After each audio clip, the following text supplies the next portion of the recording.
Welcome to this compilation of 4 murky and enigmatic sci-fi short stories.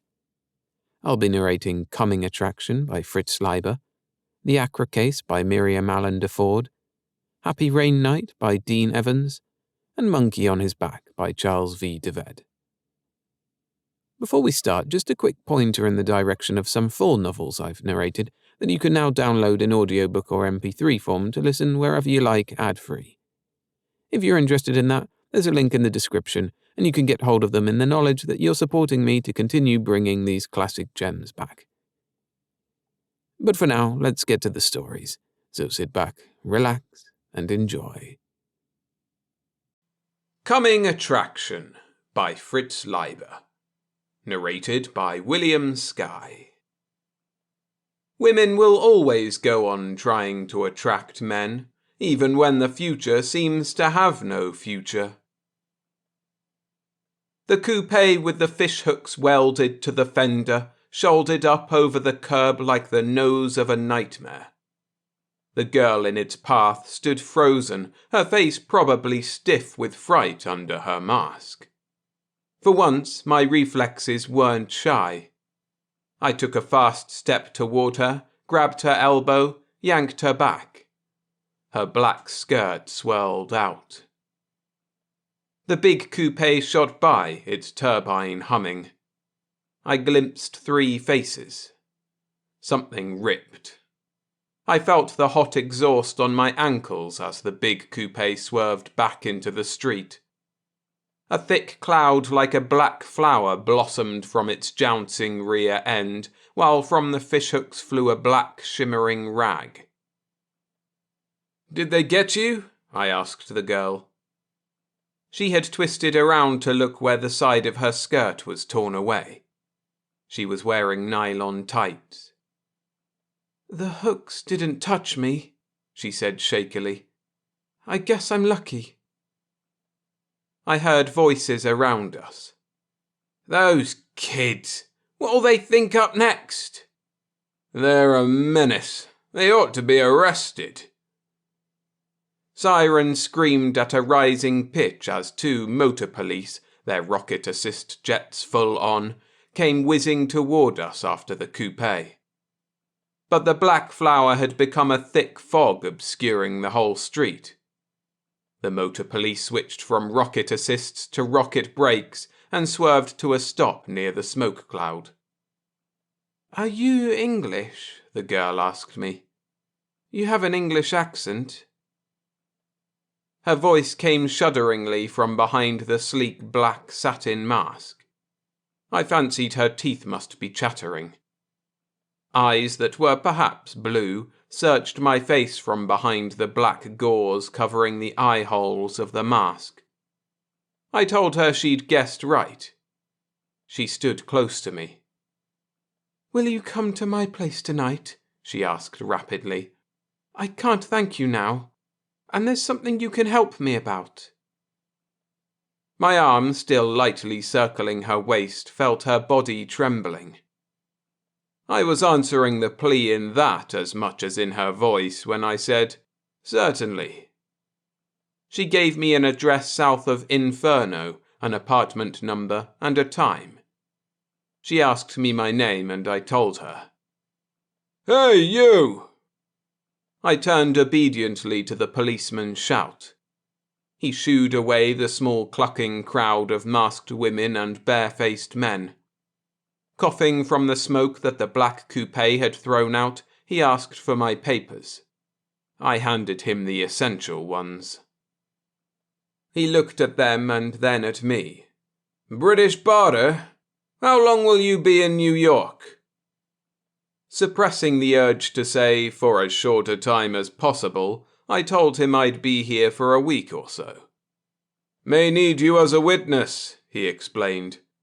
"Those kids can't use smoke on us. When they do that, we pull them in." He seemed to think the smoke was the bad thing. "They tried to kill the lady," I pointed out. He shook his head wisely. "They always pretend they're going to, but actually they just want to snag skirts. I've picked up rippers with as many as 50 skirt snags tacked up in their rooms. Of course, sometimes they come a little too close." I explained that if I hadn't yanked her out of the way, she'd have been hit by more than hooks. But he interrupted. "If she'd thought it was a real murder attempt, she'd have stayed here." I looked around. It was true. She was gone. "She was fearfully frightened," I told him. "Who wouldn't be? Those kids would have scared old Stalin himself." "I mean frightened of more than kids. They didn't look like kids." "What did they look like?" I tried without much success to describe the three faces. A vague impression of viciousness and effeminacy doesn't mean much. "Well, I could be wrong," he said finally. "Do you know the girl, where she lives?" "No," I half lied. The other policeman hung up his radiophone and ambled toward us, kicking at the tendrils of dissipating smoke.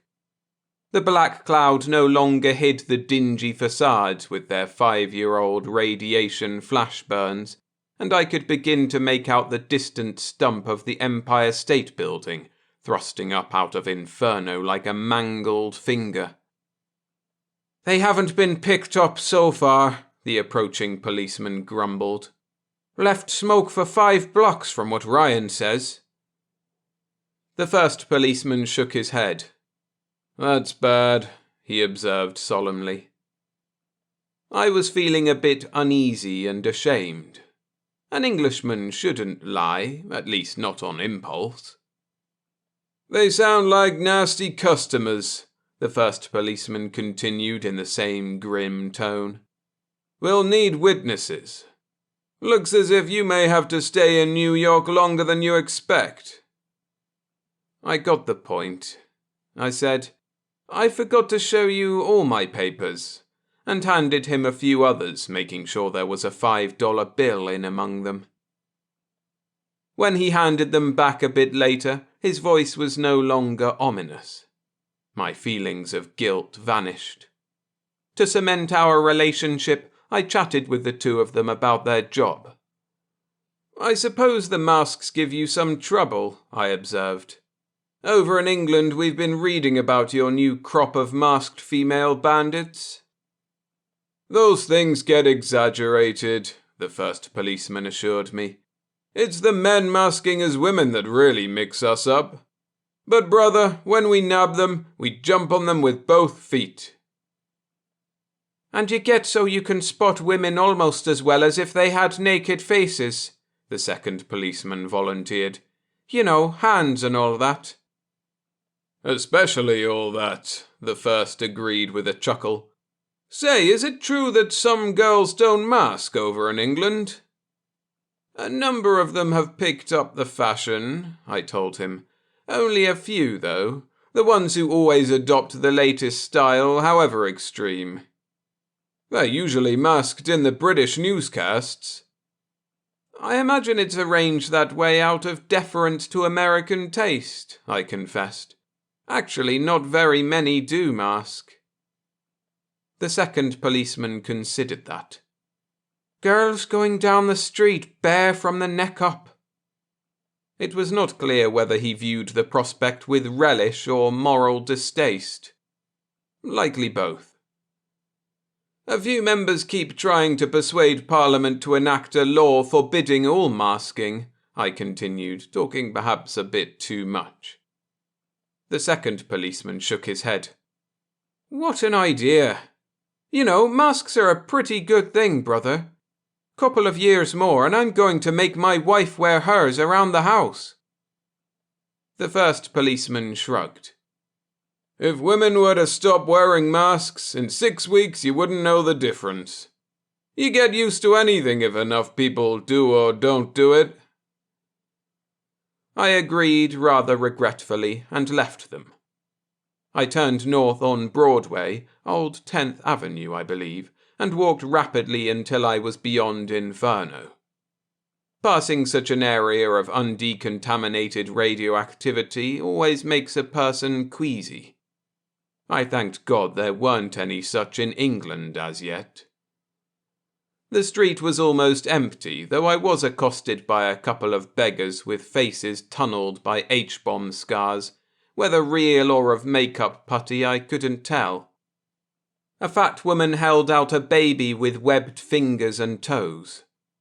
I told myself it would have been deformed anyway, and that she was only capitalizing on our fear of bomb-induced mutations.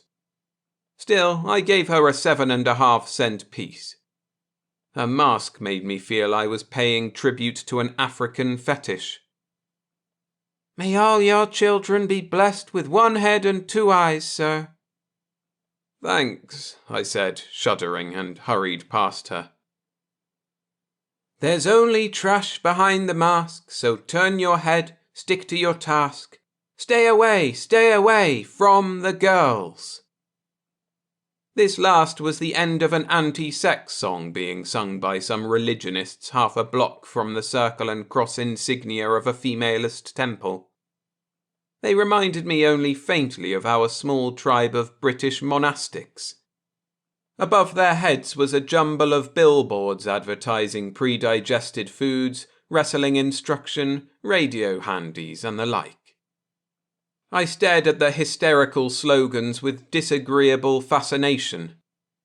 Since the female face and form have been banned on American signs, the very letters of the advertiser's alphabet have begun to crawl with sex. The fat-bellied, big-breasted capital B, the lascivious double O. However, I reminded myself, it is chiefly the mask that so strangely accents sex in America. A British anthropologist has pointed out that while it took more than 5,000 years to shift the chief point of sexual interest from the hips to the breasts, the next transition to the face has taken less than 50 years. Comparing the American style with Muslim tradition is not valid. Muslim women are compelled to wear veils, the purpose of which is concealment, while American women have only the compulsion of fashion and use masks to create mystery. Theory aside, the actual origins of the trend are to be found in the anti-radiation clothing of World War III, which led to masked wrestling, now a fantastically popular sport, and that in turn led to the current female fashion. Only a wild style at first, masks quickly became as necessary as brassieres and lipsticks had been earlier in the century. I finally realized that I was not speculating about masks in general, but about what lay behind one in particular. That's the devil of the things. You're never sure whether a girl is heightening loveliness or hiding ugliness. I pictured a cool, pretty face in which fear showed only in widened eyes. Then I remembered her blonde hair, rich against the blackness of the satin mask.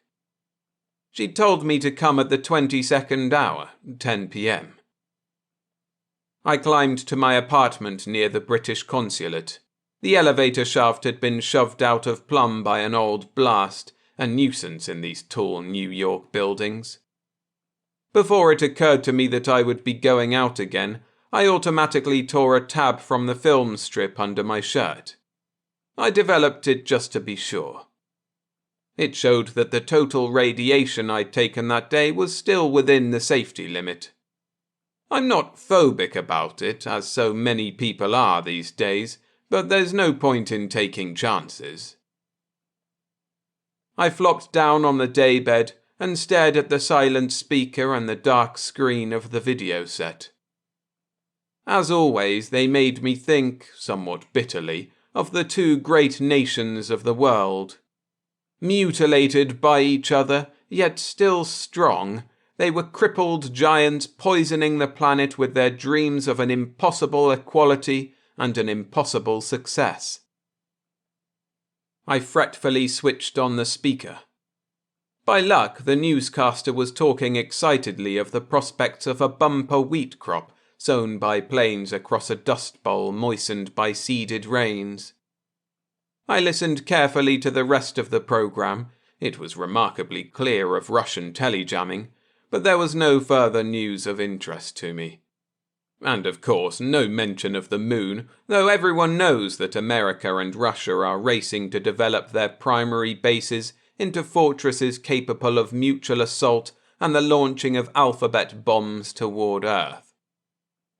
I myself knew perfectly well that the British electronic equipment I was helping trade for American wheat was destined for use in spaceships. I switched off the newscast. It was growing dark, and once again I pictured a tender, frightened face behind a mask. I hadn't had a date since England. It's exceedingly difficult to become acquainted with a girl in America, where as little as a smile often can set one of them yelping for the police, to say nothing of the increasing puritanical morality and the roving gangs that keep most women indoors after dark. And naturally, the masks, which are definitely not, as the Soviets claim, a last invention of capitalist degeneracy, but a sign of great psychological insecurity. The Russians have no masks, but they have their own signs of stress. I went to the window and impatiently watched the darkness gather. I was getting very restless. After a while, a ghostly violet cloud appeared to the south. My hair rose. Then I laughed. I had momentarily fancied it a radiation from the crater of the Hell bomb, though I should instantly have known it was only the radio-induced glow in the sky over the amusement and residential area south of Inferno. Promptly at 22 hours, I stood before the door of my unknown girlfriend's apartment. The electronic "Say Who Please" said just that. I answered clearly, "Wystan Turner," wondering if she'd given my name to the mechanism. She evidently had, for the door opened. I walked into a small, empty living room, my heart pounding a bit. The room was expensively furnished with the latest pneumatic hassocks and sprawlers. There were some midgie books on the table. The one I picked up was the standard hard-boiled detective story in which two female murderers go gunning for each other. The television was on. A masked girl in green was crooning a love song. Her right hand held something that blurred off into the foreground. I saw the set had a handy, which we haven't in England as yet, and curiously thrust my hand into the handy orifice beside the screen. Contrary to my expectations, it was not like slipping into a pulsing rubber glove, but rather as if the girl on the screen actually held my hand. A door opened behind me. I jerked out my hand with as guilty a reaction as if I'd been caught peering through a keyhole. She stood in the bedroom doorway. I think she was trembling. She was wearing a grey fur coat, white speckled, and a grey velvet evening mask with shirred grey lace around the eyes and mouth. Her fingernails twinkled like silver. It hadn't occurred to me that she'd expect us to go out. "I should have told you," she said softly. Her mask veered nervously towards the books and the screen and the room's dark corners. "But I can't possibly talk to you here." I said doubtfully, "There's a place near the consulate." "I know where we can be together and talk," she said rapidly. "If you don't mind." As we entered the elevator, I said, "I'm afraid I dismissed the cab." But the cab driver hadn't gone for some reason of his own. He jumped out and smirkingly held the front door open for us. I told him we preferred to sit in back. He sulkily opened the rear door, slammed it after us, jumped in front and slammed the door behind him. My companion leaned forward. "Heaven," she said. The driver switched on the turbine and televisor. "Why did you ask if I were a British subject?" I said to start the conversation. She leaned away from me, tilting her mask close to the window. "See the moon," she said in a quick, dreamy voice. "But why, really?" I pressed, conscious of an irritation that had nothing to do with her. "It's edging up into the purple of the sky." "And what's your name?" "The purple makes it look yellower." Just then I became aware of the source of my irritation. It lay in the square of writhing light in the front of the cab beside the driver. I don't object to ordinary wrestling matches, though they bore me, but I simply detest watching a man wrestle a woman.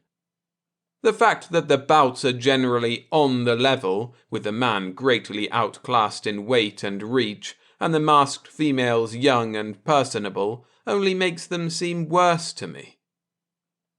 "Please turn off the screen," I requested the driver. He shook his head without looking round. Man," he said. "They've been grooming that babe for weeks for this bout with little Zerk." Infuriated, I reached forward, but my companion caught my arm. "Please," she whispered frightenedly, shaking her head. I settled back, frustrated. She was closer to me now, but silent, and for a few moments I watched the heaves and contortions of the powerful masked girl and her wiry masked opponent on the screen. His frantic scrambling at her reminded me of a male spider. I jerked around, facing my companion. "Why did those 3 men want to kill you?" I asked sharply. The eye holes of her mask faced the screen. "Because they're jealous of me," she whispered. "Why are they jealous?" She still didn't look at me. "Because of him." "Who?" She didn't answer. I put my arm around her shoulders. "Are you afraid to tell me?" I asked. "What is the matter?" She still didn't look my way. She smelled nice. "See here," I said laughingly, changing my tactics. "You really should tell me something about yourself. I don't even know what you look like." I half playfully lifted my hand to the band of her neck. She gave it an astonishingly swift slap. I pulled it away in sudden pain. There were 4 tiny indentations on the back. From one of them, a tiny bead of blood welled out as I watched. I looked at her silver fingernails and saw they were actually delicate and pointed metal caps. "I'm dreadfully sorry," I heard her say, "but you frightened me. I thought for a moment you were going to—" At last she turned to me. Her coat had fallen open. Her evening dress was cretin revival, a bodice of lace beneath and supporting the breasts without covering them. "Don't be angry," she said, putting her arms around my neck. "You were wonderful this afternoon." The soft grey velvet of her mask, moulding itself to her cheek, pressed mine.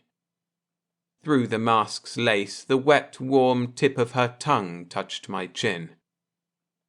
"I'm not angry," I said, "just puzzled and anxious to help." The cab stopped. To either side were black windows bordered by spears of broken glass. The sickly purple light showed a few ragged figures slowly moving toward us. The driver muttered, "It's the turbine, man. We're grounded." He sat there hunched and motionless. "Wish it had happened somewhere else." My companion whispered, $5 is the usual amount. She looked out so shudderingly at the congregating figures that I suppressed my indignation and did as she suggested. The driver took the bill without a word.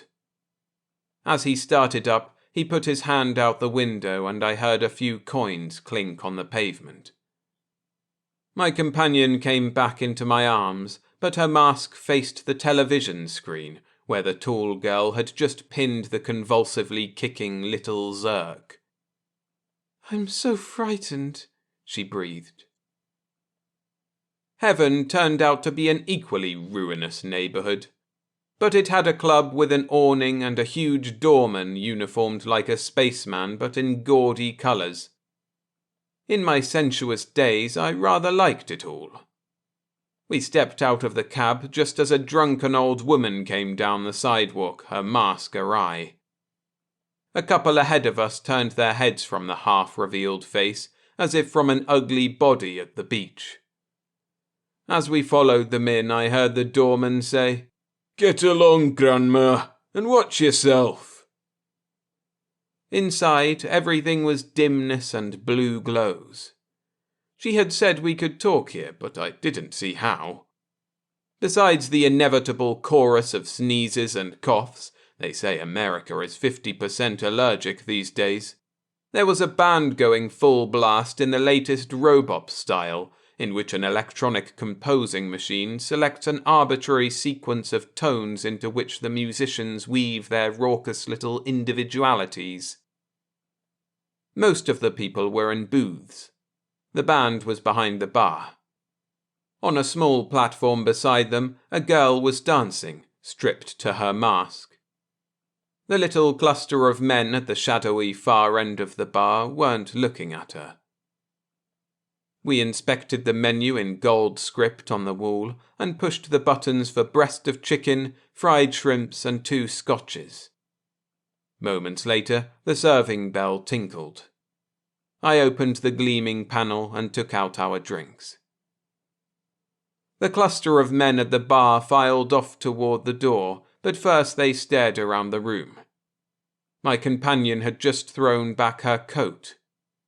Their look lingered on our booth. I noticed that there were 3 of them. The band chased off the dancing girl with growls. I handed my companion a straw and we sipped our drinks. "You wanted me to help you about something," I said. "Incidentally, I think you're lovely." She nodded quick thanks, looked around, leaned forward. "Would it be hard for me to get to England?" "No," I replied, a bit taken aback, "provided you have an American passport." "Are they difficult to get?" "Rather," I said, surprised at her lack of information. "Your country doesn't like its nationals to travel, though it isn't quite as stringent as Russia." "Could the British consulate help me get a passport?" "It's hardly there." "Could you?" I realized we were being inspected. A man and 2 girls had paused opposite our table. The girls were tall and wolfish-looking with spangled masks. The man stood jauntily between them like a fox on its hind legs. My companion didn't glance at them, but she sat back. I noticed that one of the girls had a big yellow bruise on her forearm. After a moment, they walked to a booth in the deep shadows. "Know them?" I asked. She didn't reply. I finished my drink. "I'm not sure you'd like England," I said. "The austerity's altogether different from your American brand of misery." She leaned forward again. "But I must get away," she whispered. "Why?" I was getting impatient. "Because I'm so frightened." There were chimes. I opened the panel and handed her the fried shrimps. The sauce on my breast of chicken was a delicious steaming compound of almonds, soy, and ginger. But something must have been wrong with the radionic oven that had thawed and heated it, for at the first bite I crunched a kernel of ice in the meat. These delicate mechanisms need constant repair, and there aren't enough mechanics. I put down my fork. "What are you really scared of?" I asked her. For once, her mask didn't waver away from my face. As I waited, I could feel the fears gathering without her naming them, tiny dark shapes swarming through the curved night outside, converging on the radioactive pest spot of New York, dipping into the margins of the purple. I felt a sudden rush of sympathy, a desire to protect the girl opposite me. The warm feeling added itself to the infatuation engendered in the cab. "Everything," she said finally. I nodded and touched her hand. "I'm afraid of the moon," she began, her voice going dreamy and brittle as it had in the cab. "You can't look at it and not think of guided bombs." "It's the same moon over England," I reminded her. "But it's not England's moon anymore. It's ours and Russia's. You're not responsible." I pressed her hand. "Oh, and then," she said with a tilt of her mask, "I'm afraid of the cars and the gangs and the loneliness and inferno. I'm afraid of the lust that undresses your face. And," her voice hushed, "I'm afraid of the wrestlers." "Yes?" I prompted softly after a moment. Her mask came forward. "Do you know something about the wrestlers?" she asked rapidly. "The ones that wrestle women, I mean. They often lose, you know, and then they have to have a girl to take their frustration out on. A girl who's soft and weak and terribly frightened. They need that to keep them men. Other men don't want them to have a girl. Other men want them just to fight women and be heroes. But they must have a girl. It's horrible for her." I squeezed her fingers tighter, as if courage could be transmitted, granting I had any. "I think I can get you to England," I said. Shadows crawled onto the table and stayed there. I looked up at the three men who had been at the end of the bar. They were the men I had seen in the big coupe. They wore black sweaters and close-fitting black trousers. Their faces were as expressionless as dopers. Two of them stood above me. The other loomed over the girl. "Drift off, man," I was told. I heard the other inform the girl. "We'll wrestle a fool, sister. What shall it be? Judo, slapsy, or kill who can?" I stood up. There are times when an Englishman simply must be maltreated. But just then, the fox-like man came gliding in like the star of a ballet. The reaction of the other three startled me. They were acutely embarrassed. He smiled at them thinly. "You won't win my favour by tricks like this," he said. "Don't get the wrong idea, Zirk," one of them pleaded. "I will if it's right," he said. "She told me what you tried to do this afternoon. That won't endear you to me either. Drift." They backed off awkwardly. "Let's get out of here," one of them said loudly as they turned.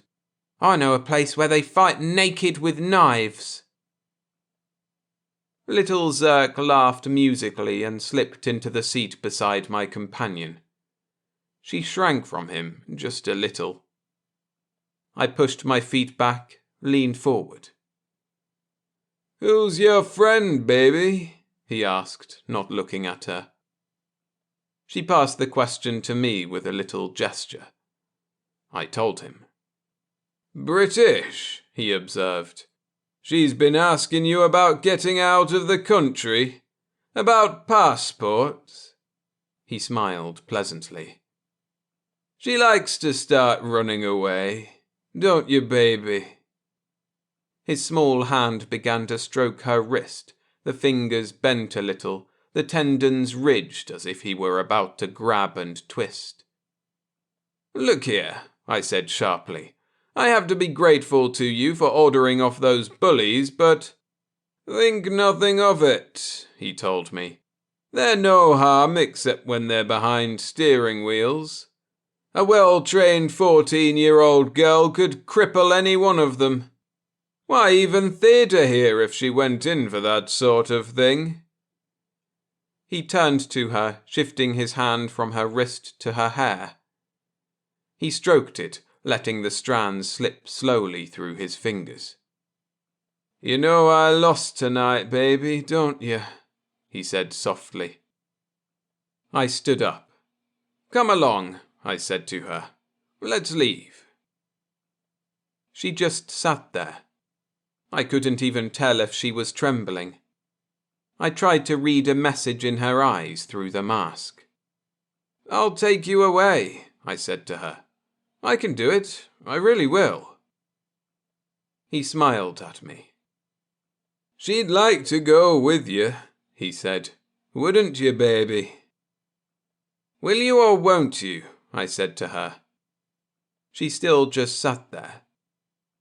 He slowly knotted his fingers in her hair. "Listen, you little vermin," I snapped at him. "Take your hands off her." He came up from the seat like a snake. I'm no fighter. I just know that the more scared I am, the harder and straighter I hit. This time I was lucky. But as he crumpled back, I felt a slap and 4 stabs of pain in my cheek. I clapped my hand to it. I could feel the 4 gashes made by her dagger finger caps and the warm blood oozing out from them. She didn't look at me.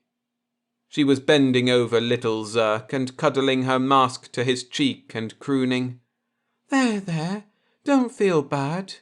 You'll be able to hurt me afterward." There were sounds around us, but they didn't come close. I leaned forward and ripped the mask from her face. I really don't know why I should have expected her face to be anything else. It was very pale, of course, and there weren't any cosmetics. I suppose there's no point in wearing any under a mask. The eyebrows were untidy and the lips chapped.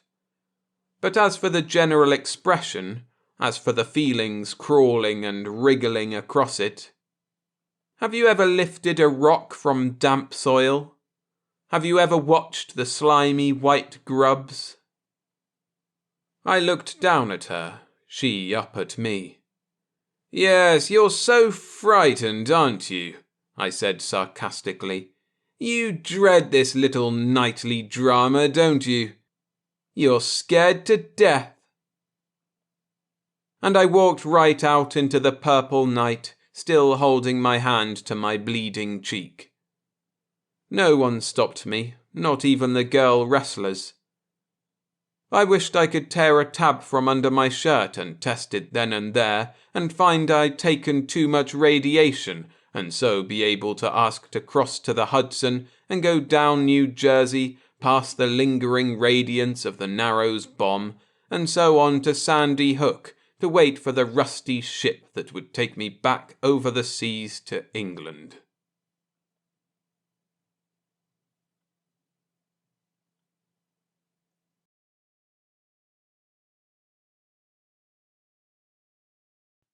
The Akkra Case by Miriam Allen DeFord. Narrated by William Skye. Deliberate murder being so very rare a crime in our society, an account of any instance of it must attract the attention not only of criminologists, but also of the general public. Very many of my auditors must remember the Akkra case well, since it occurred only last year. This, however, is the first attempt to set forth the bizarre circumstances hitherto known only to the authorities and to a few specialists. On February 30th last, the body of a young girl was found under the Central Park Mobileway in New York 1. She had been struck on the head with some heavy object which had fractured her skull, and her auburn hair was matted with congealed blood. 2 boys illegally trespassing on one of the old dirt roads in the park itself stumbled upon the corpse. She was fully dressed but barefoot, with her sock sandals lying beside her. An autopsy showed only one unusual thing. She was a virgin, though she was fully mature. 200 years ago, say, this would have been a case for the homicide branch of the city police. Now, of course, there are no city police, all local law enforcement being in the hands of the federal government, with higher supervision and appeal to the Interpol, and since there has been no reported murder, except in Africa and China, where this crime has not yet been entirely eradicated, for at least 20 years, Fedpol naturally has no specialists in homicide. Investigation, therefore, was up to the General Branch in New York Complex 1. The murderer had stupidly broken off the welded serial number disc from her wristlet. Stupidly, because of course everybody's fingerprints and retinal pattern are on file with Interpol from birth. It was soon discovered that the victim was one Madeline Akkra, born in New York 1, of mixed Irish, Siamese and Swedish descent, aged 18 years and 7 months. Since it is against the law for any minor, under 25, to be gainfully employed, and there was no record of any exemption permit, she had necessarily to be a student. She was found to be studying spaceship maintenance at Upper New York Combined Technicum. People who deride Fedpol and call it a useless anachronism don't know what they are talking about. It is true that in our society criminal tendencies are understood to be a disease amenable to treatment, not a free will demonstration of antisocial proclivities.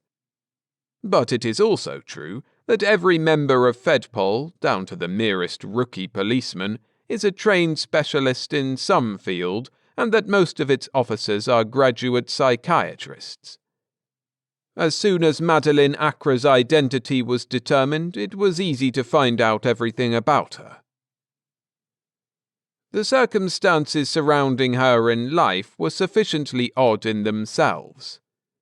Her mother was dead, but she lived with her own father and full younger sister in a small, only 20 stories and 80 living units, cooperative apartment house in the old district formerly called Westchester, once an exclusive settlement, but now considerably run down and populated for the most part by low-income families. Few of the residents had more than one helicopter per family, and many of them had to commute to their jobs or schools by public copter. The building where the Akkras lived was shabby, its chrome and plastic well worn, and showed the effects of a negligent local upkeep system. The Akkras even prepared and ate some of their meals in their own quarters, an almost unheard-of anachronism. The father had served his 20 years of productive labour from 25 to 45, and the whole family was therefore supported by public funds of one sort or another. When the Fedpol officers commenced their investigation by interviewing this man, they found him one of the worst social throwbacks discovered in many years, doubtless a prime reason for the bizarre misfortune which had overtaken his misguided daughter. To begin with, the investigators wanted to know why had he not reported his daughter missing. To this, Paul Akkra made the astonishing reply that the girl was old enough to know her own business and that he had never asked any questions as to what she did.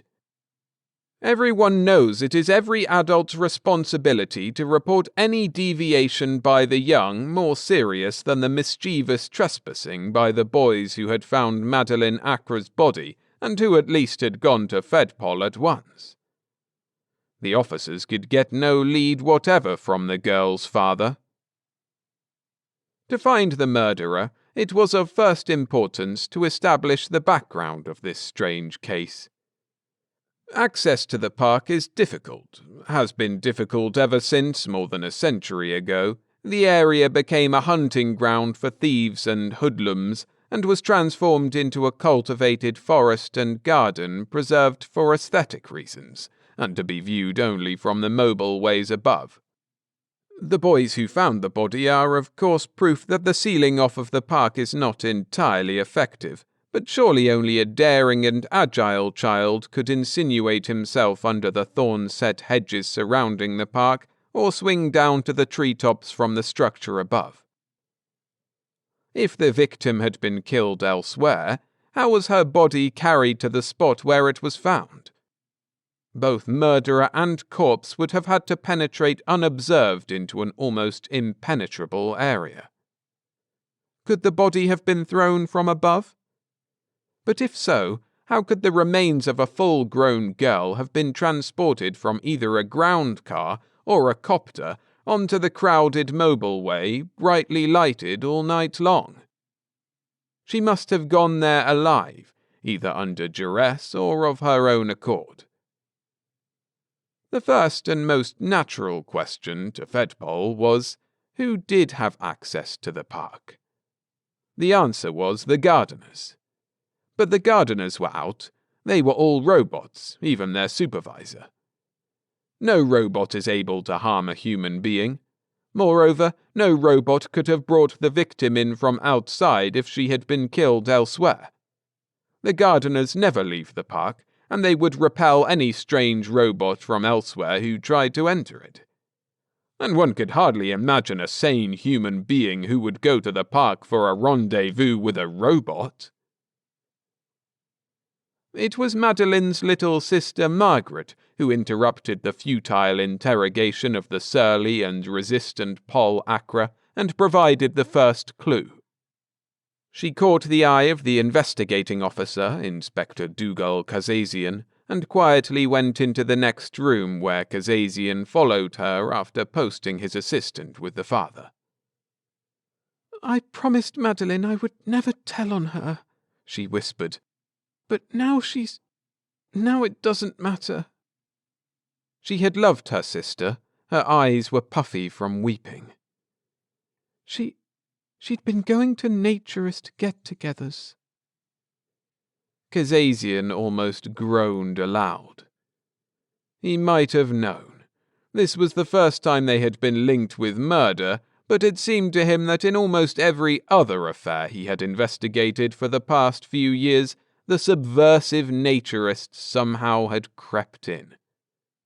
And if he had reflected, he would have suspected them already, since there seems to be no school or college which does not harbour an underground branch of these criminal lunatics. I need hardly explain to my auditors who and what the naturists are. But to keep the record complete, let me say briefly that this pernicious worldwide conspiracy, founded 50 years ago by the notorious Ali Chaim Pertenuzzi, is engaged in an organized campaign to tear down all the marvelous technical achievements of our civilization. It pretends to believe that we should eat natural foods and wear natural textiles instead of synthetics, walk instead of ride, teach children the obsolete art of reading. Reading what? The antique books preserved in museums? Make our own music, painting, and sculpture, instead of enjoying the exquisite products of perfected machines, open up all parks and the few remaining rural preserves to campers, hunters, and fishers, if any specimens worth hunting can be found outside zoos, and what they call hikers. In a word, go back to the confused, reactionary world of our ancestors. From this hodgepodge of principles, it is a natural transition to political and economic subversion. No wonder that the information that Madeline Akkra had been corrupted by this vile outfit sent a chill down Inspector Kazazian's spine.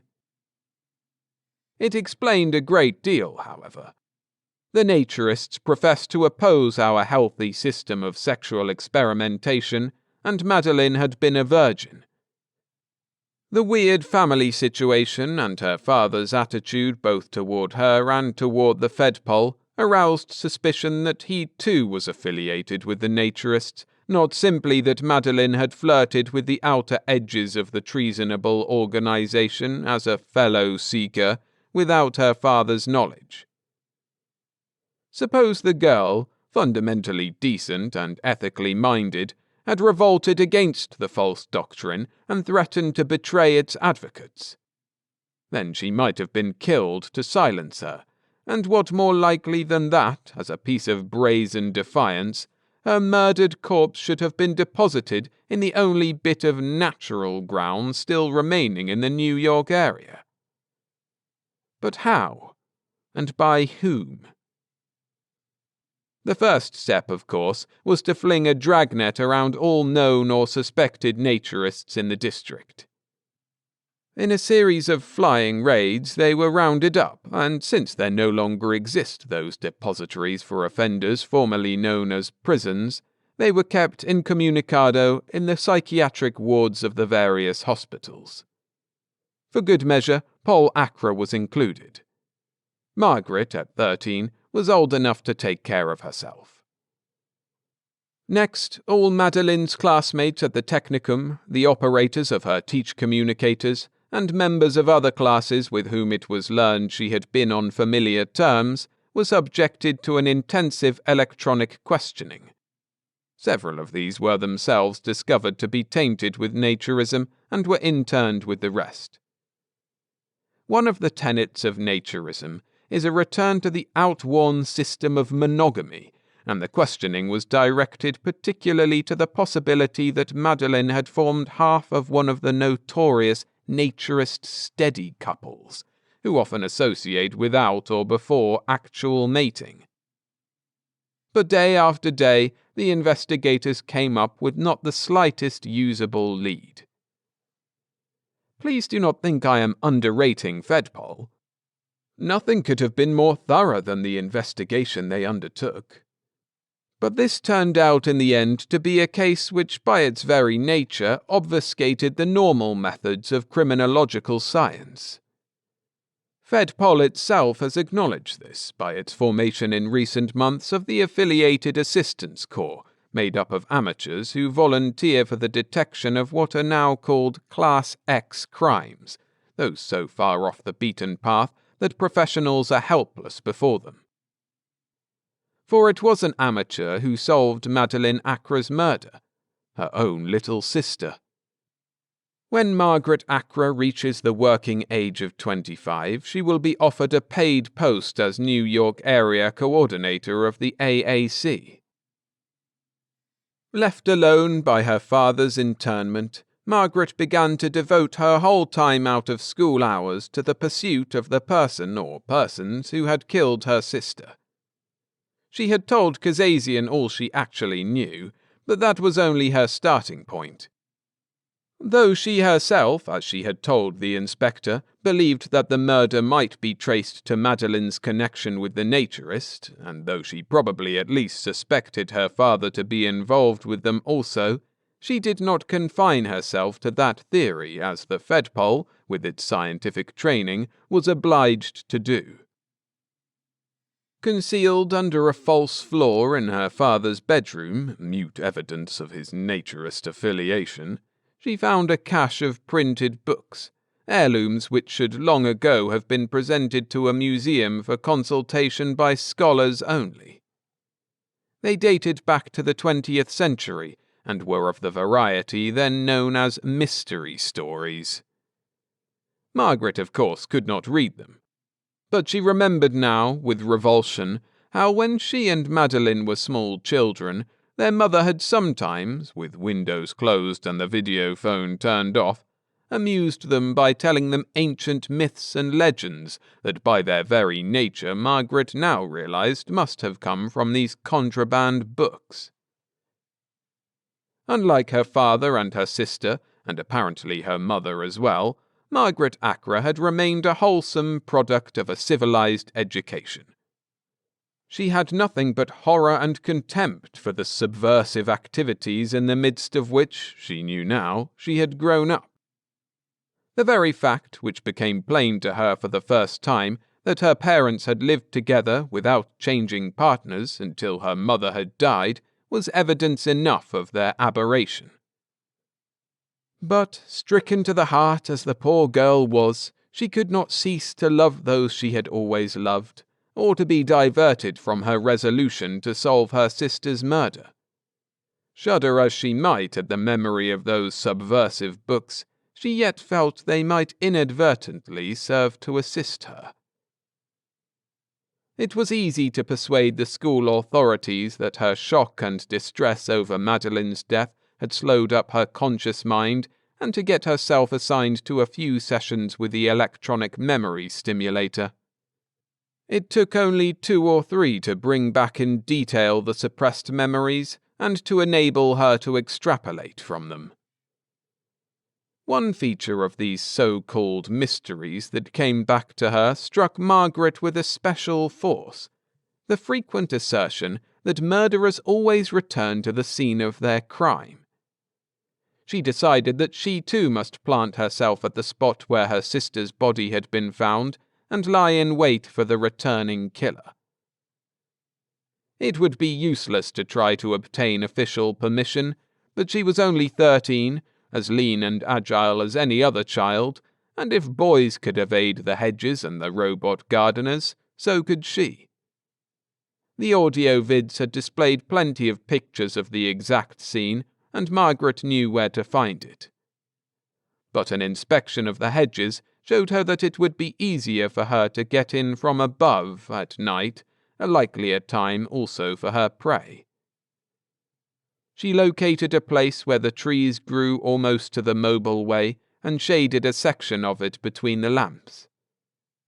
Perched on the stand pave and watching for a pause in the stream of gliders by, she dropped lightly into a tree and climbed down to the park beneath.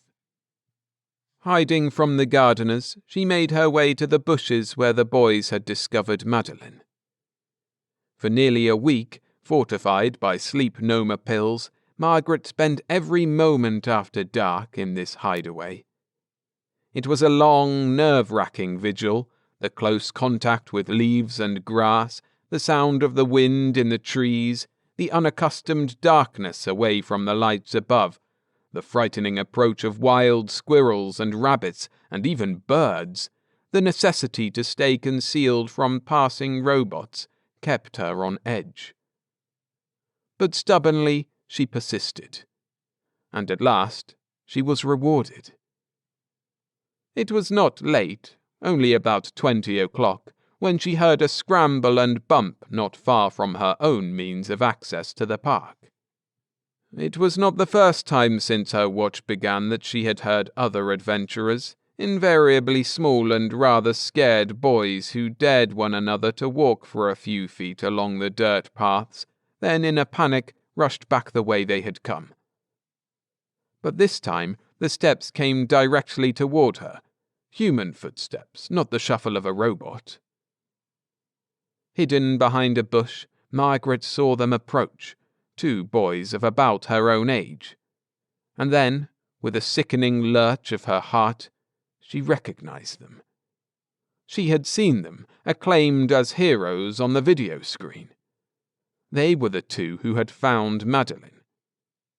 She could hear every word they said. "Come on," one of them urged in a hoarse whisper. "There's nothing to be afraid of." "Yes, there is," the other objected. "Ever since then, they've got the gardeners wired to describe and report anybody they find inside the park." "I don't care. We've got to find it. Give me the beamer." Margaret crouched behind the thickest part of the shrubbery, her infrared camera at the alert. The tape attachment was already activated. The second boy still held back. "I told you then," he muttered, "that we shouldn't have reported it at all. We should have got out of here and never said a word to anyone." "We couldn't," the first boy said, shocked. "It would have been antisocial. Haven't you ever learned anything in school?" "Well, it's antisocial to kill somebody too, isn't it?" Margaret pressed the button on the camera.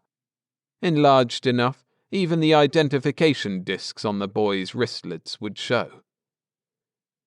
"How could we guess there was a human being there except us? What was she doing here anyway? Come on, Harry, we've got to find that thing. It's taken us long enough to get a chance to sneak in here." "Maybe they found it already," said Harry fearfully. "No, they haven't. If they had, they'd have taken us in as soon as they dusted the fingerprints." "All right. It's not anywhere on the path. Put the beamer on the ground where it will shine in front of us, and let's get down on our stomachs and hunt underneath the bushes." Grabbing her camera, Margaret jumped to her feet and dashed past the startled boys. She heard a scream, that would be Harry, and then their feet pounding after her. But she had a head start, and her eyes were more accustomed to the dark than theirs could be. She reached a tree, shinnied up it, jumped from one of its limbs to another on a higher tree beneath the mobileway, chinned herself up, and made her way out safely. She went straight to Fedpol headquarters and asked for Inspector Kazazian. The frightened boys were picked up at once. They were brought into headquarters, where they had been praised and thanked before, and as soon as they saw the pictures and heard the tape recording, they confessed everything. That night, they said, they were being initiated into one of those atavistic fraternities which it seems impossible for the young to outgrow or the authorities to suppress.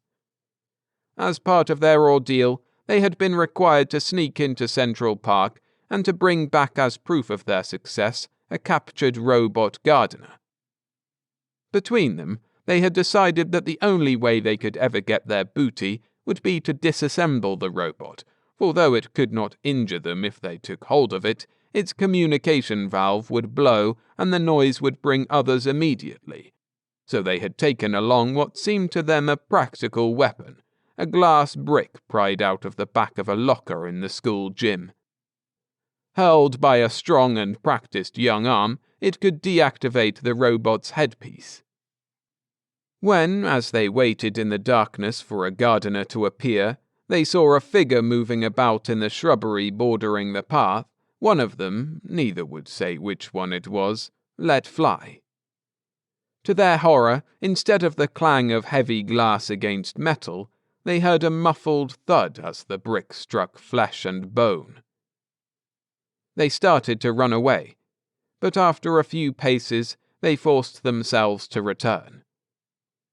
It was a girl, and the blow had knocked her flat. Her head was bleeding badly, and she was moaning. Terrified, they knelt beside her. She gasped once and lay still. One of the boys lay a trembling hand on her breast, the other seized her wrist. There was no heartbeat, and there was no pulse. On an impulse, the boy holding her wrist wrenched away her identification disc. Panic seized them, and they dashed away, utterly forgetting the brick, which at their first discovery one of them had had the foresight to kick farther into the shrubbery out of view. Sick and shaking, they made their way out of the park and separated. The boy who had the disc threw it into the nearest sewer grating. The next day after school, they met again and talked it over. Finally, they decided they must go to Fedpol and report, but to protect themselves they would say only that they had found a dead body. Day after day they kept seeing and hearing about the case on the videoord, and pledged each other to silence. Then suddenly one of the boys had a horrible thought. They had forgotten that the brick would show their fingerprints. They had come desperately to search for it when Margaret overheard them. Kazazian's men found it without any difficulty. It had been just out of the gardener's regular track. In view of the accidental nature of the whole affair, and the boy's full confession, they got off easy. They were sentenced to only 5 years' confinement in a psychiatric retraining school. The suspects against whom nothing could be proved were released and kept under surveillance. Paul Akkra and all the proved naturists were sentenced to prefrontal lobotomies. Margaret Akkra, in return for her help in solving the mystery, secured permission to take her father home with her. A purged and docile man, he was quite capable of the routine duties of housekeeping. The killing of Madeline Akkra was solved.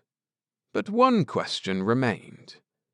How and why had she been in Central Park at all? The answer, when it came, was surprising and embarrassingly simple. And this is the part that has never been told before. Paul Akkra, a mere simulacrum of the man he had been, no longer knew his living daughter or remembered his dead one. But in the recesses of his invaded brain, some faint vestiges of the past lingered, and occasionally and unexpectedly swam up to his dream-like consciousness. One day he said suddenly, "Didn't I once know a girl named Madeline?" "Yes, father," Margaret answered gently, tears in her eyes. "Funny about her." He laughed his ghastly zombie chuckle. "I told her that was a foolish idea, even if it was good Nate something theory." "What idea was that?" I've forgotten," he said vaguely. Then he brightened. "Oh yes, I remember. Stand barefoot in fresh soil for an hour in the light of the full moon, and you'll never catch cold again." She was subject to colds, I think. About the only disease left we have as yet no cure for. He sighed. "I wonder if she ever tried it."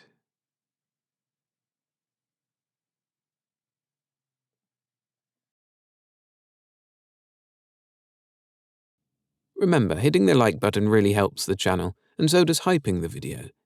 Thanks.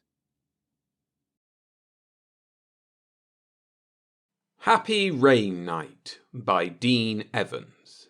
Narrated by William Skye. It was the big sleep for those at residential number 327 this night. This very dark Martian night. This very good night for the Cynthy rain.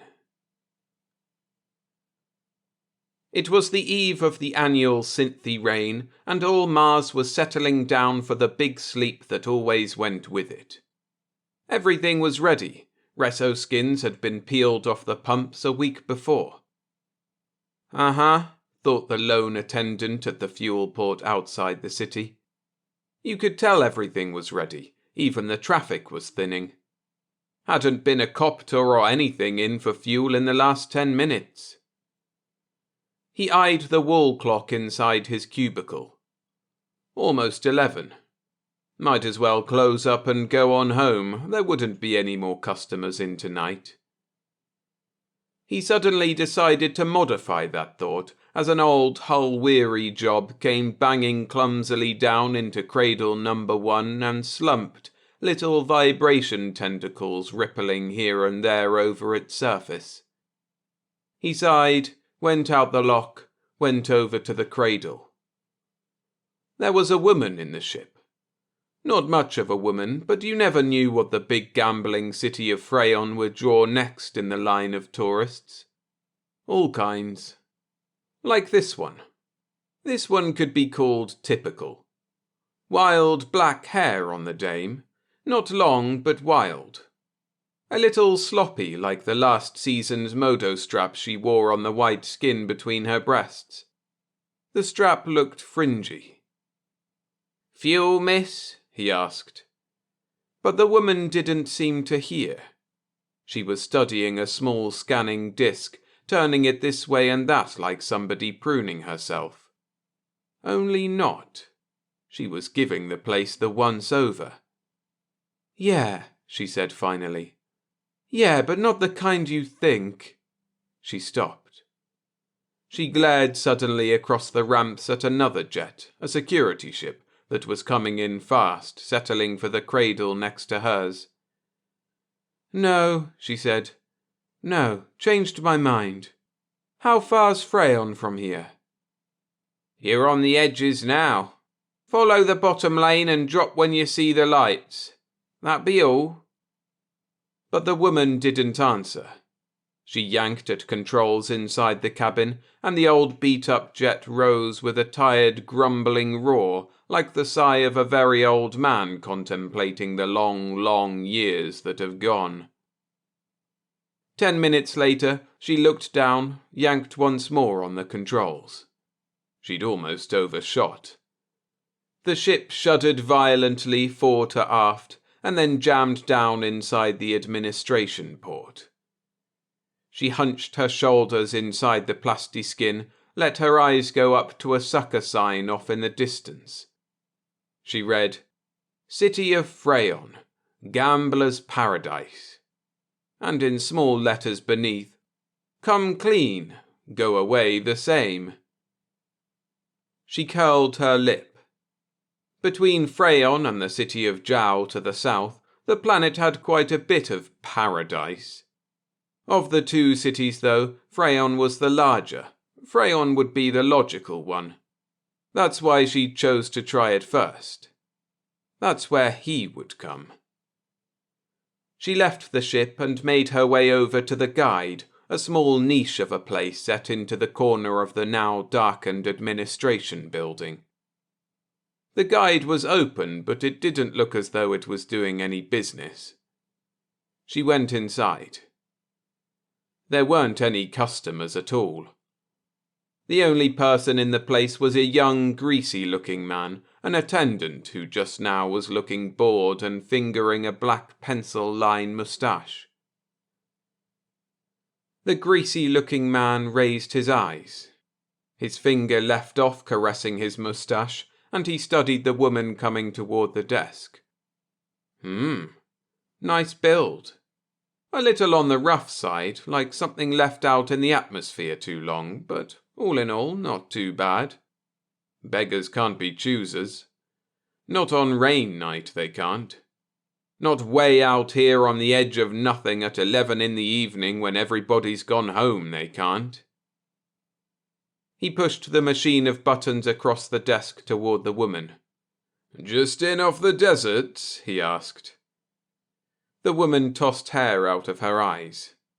She gave the greasy man a look. She eyed his moustache. She didn't say anything. The greasy man grinned. Not hard to get, he thought, just a little careful.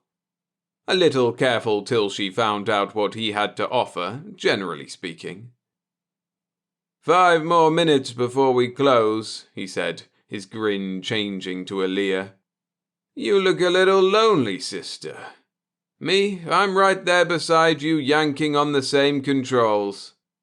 Look, it's rain night, sure, and most everything'll be closed in another hour, but I know of a place.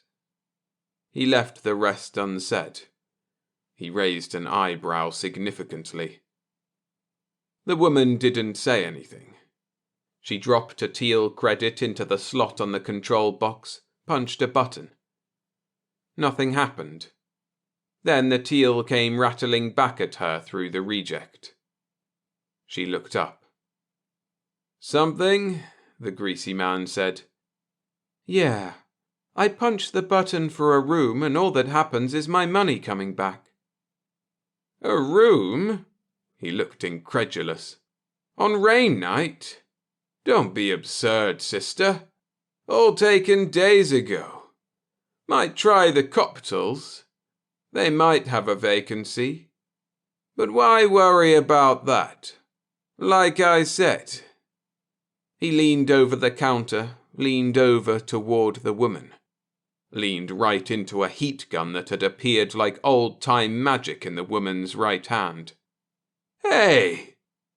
"You're the soul of Martian generosity," the woman said evenly. "On you it sprouts ears. I could see that 8 lanes up. Open the bank. I need a fistful of credits." "Huh?" "Open the bank." He was getting to believe it, and not liking it. He glared at the woman, then glared down at the heat gun in her hand. He growled indignantly. "Why, you lousy space tramp! I oughta—" "Hold it." Something hard was in the woman's voice. But he didn't hold it. His hand went out darting, and his fingers clutched for the alarm buttons on the bank. And they almost made it, those fingers of his. They came within a thought space of making it. But didn't actually. The heat gun made a funny sound like a tiny jet biting at solid atmosphere. The greasy man's hand stayed for an instant, his fingers playing little chords of agony in the air. Somebody like him. After that, his body folded forward and his head came down over the machine. His moustache somehow didn't look so very good now. The woman went around the counter, punched the control buttons on the rear of the bank. At once 2 compartments came out, and she looked down into a mess of teal credits that would choke a moon crater. She frowned. Then she transferred the platinum teals to the big pocket in her plastiskin, closed the compartments, went around to the front of the desk again, and looked down at the buttons. She dropped a teal in the slot and touched the coptal button. The greasy man had been right, there were some left. From the side of the machine came her reservation identity key. She had a last word for the greasy man. "Happy rain night, Buster." She went out of the place, went back to her ship, dropped the identity key in a small slot on the instrument panel, and closed the control lever. From here on, the coptal would do the directing and controlling of the weary ship. She leaned back, felt at the bulging pocket in her plastiskin. She needed those teal credits. She didn't know how much, but she knew she'd need a lot, for he could always be found where the money was. Or the women. Or both. The coptal court was empty. Cold winds just in off the desert swept little memories of sand around, flicking at coptal walls with a dry, brittle sound. The woman left her ship, went through the coptal lock, dumped the bag she'd taken with her from the ship onto the bed. She looked around, then sniffed softly. It didn't matter what the place looked like, she wouldn't be here long enough to notice. She showered and for the next 10 minutes worked hard on her hair. After that, she went to the bag over on the bed and took from it a new plastiskin with a gleaming golden-coloured moto strap. She pulled it over very white thighs, struggled her arms in. All that remained was to transfer the teal credits and the gun. After that, she went out to the ship and set the controls for takeoff in 15 minutes. Going down to the coptal ramp to the spacelators, she chuckled softly to herself. The ship would go up to the 8th lane and stay there. She wondered what the security people would think when they found it up there with nobody in it. The croupier at the telecto spin table was a funny sort of a guy, a philosophic guy. Standing at one table night after night, you get like that. He liked to study the people who came here to half-century house to gamble. Some could afford it, some could not. That black-haired woman over by the quarter-teal machines, for instance. The one with the cheap new plastiskin with the phony golden modo strap on it. Take her. 10 to 1 she worked somewhere in a mining office and managed to put away, by great sacrifice, a little something from her salary each week. 10 to 1 she'd done this for a year just so she could come up here to Freyon and have herself a whirl in the gaming houses for 1 or 2 days. How do you like that? And 10 to 1 she'd go home broke as hell and go back to the slaving routine some more. Unless, of course, she could discover for herself some other less laborious way of making a fast teal. Not a bad-looking woman either, he thought. There was something, some tiny little thing about her that puzzled him, but he couldn't put his finger on it. He watched her play the machines, watched her as she scanned the place with dark eyes that missed about as much as the teal collector on tax day. Odd. She didn't seem to be paying any attention to the machine she was playing. She seemed more interested in the motley crowd in the place. Oh well, just another woman. Another 20 minutes and they'd be closing up and he could go home for the big sleep everybody enjoyed during the Cynthy reign. He spun his wheel idly and looked away. Are you running this wheel or just modelling for a space artist? The croupier jerked his eyes around. Then he blinked. The woman with the black hair and the golden modo strap was standing at his wheel, giving him a sour eye. He pulled himself together, worked a little house smile for her. Dreaming, he admitted. Like to try the wheel? He felt sorry for her. Poor kid, she should stick to the quarter teal machines. He watched her flip the pocket in her plastiskin. He watched her with eyes that began to bulge as he saw the amount of credit she piled out on the table in front of him. What's the current odds on whether the scientists have figured out whether space is infinite? She asked. His eyes were still bulging, but he looked away, checked on the chart. My God, the long shots these amateurs take. 102,000 to 1, he said. As of 10:22 tonight, which is the last quotation I have. The woman nodded. That gives me plenty of room for my elbows. Spin the wheel and see how I'm doing. The croupier hesitated. Those credits, he said warningly. You mean to bet them all? He made a rapid calculation out of the corner of his eye. You must have 500,000 or 600,000. That made the woman grin. Shucks, she said. What do you take me for? The croupier blinked again. He was quite sure he didn't know. Bet 1,000 only, she said. She watched him sigh with relief. Funny, she thought. The guy had a conscience, and in a place like this. She watched him spin, watched the telecto spin whir, slow, come to a clicking stop.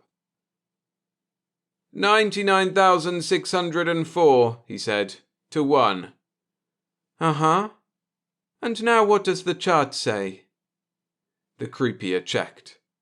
102,000 to 1. It hasn't changed. Sorry, miss. He raked in the teals.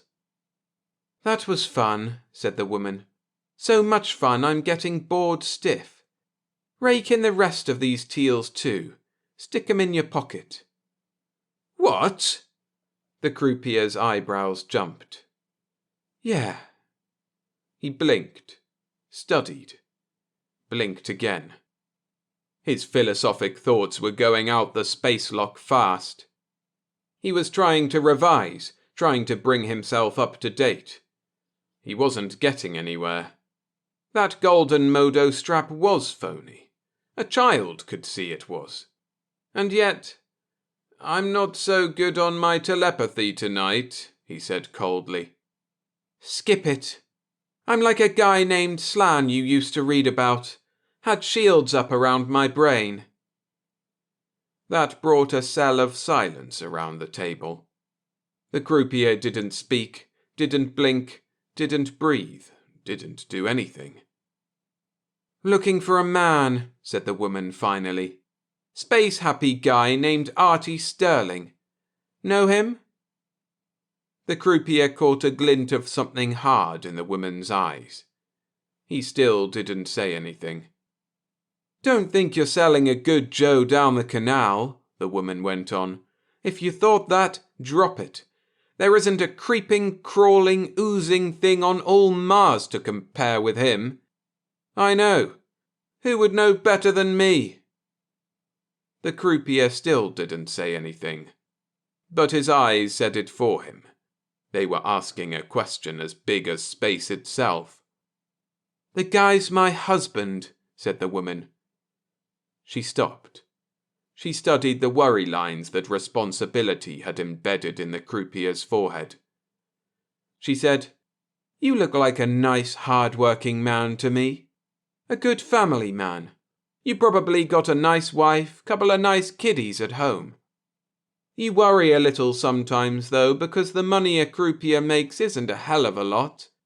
And growing youngsters need this and that, and the bills pile up, and a man worries, and the end isn't in sight because you're young yet, and there's years and years of struggle still coming up." The croupier swallowed.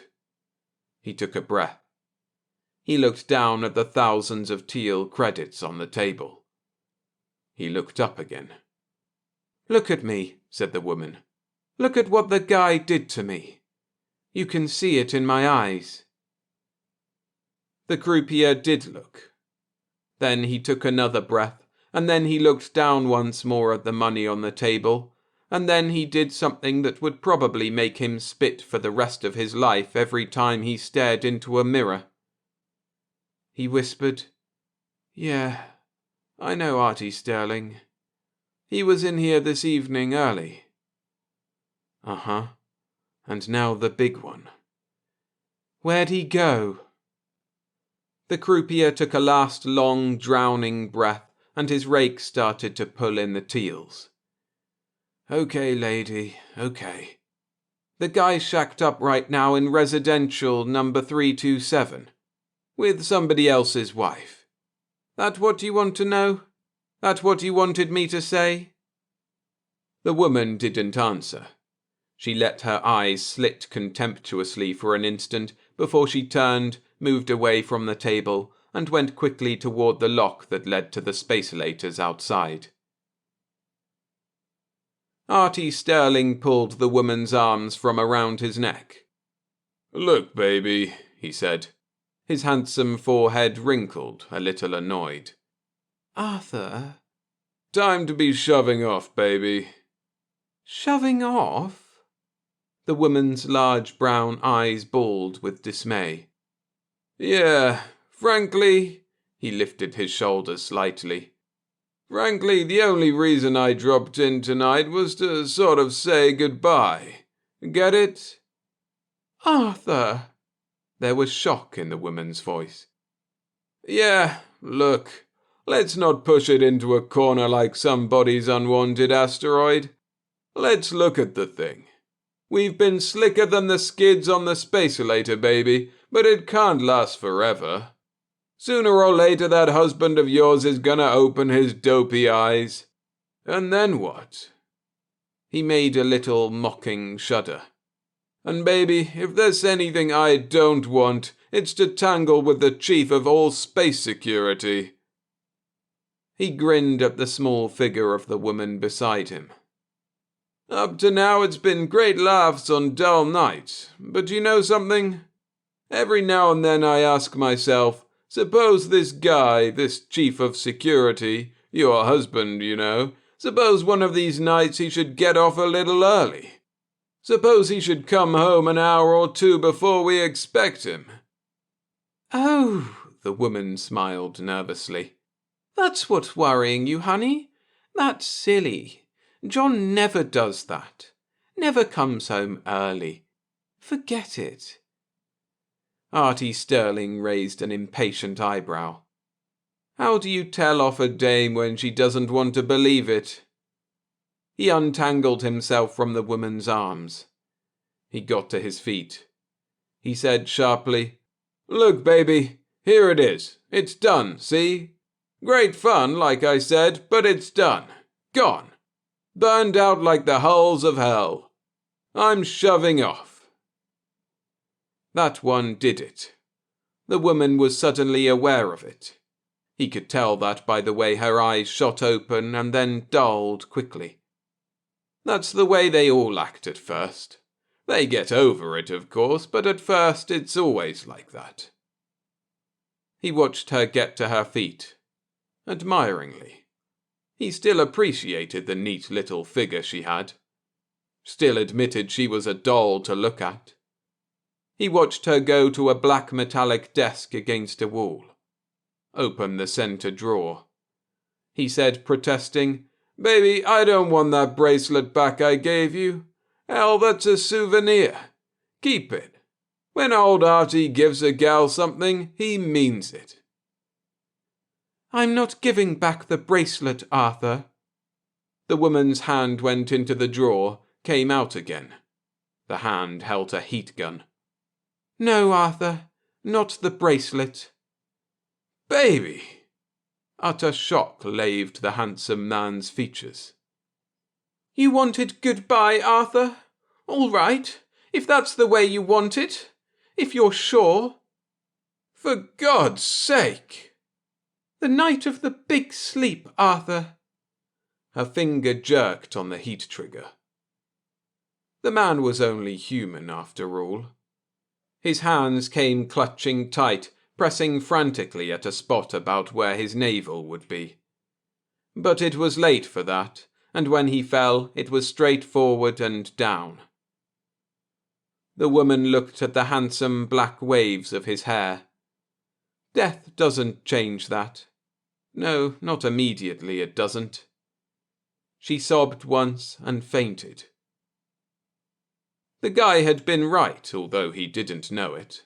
And the woman had been dead wrong, although she didn't know it.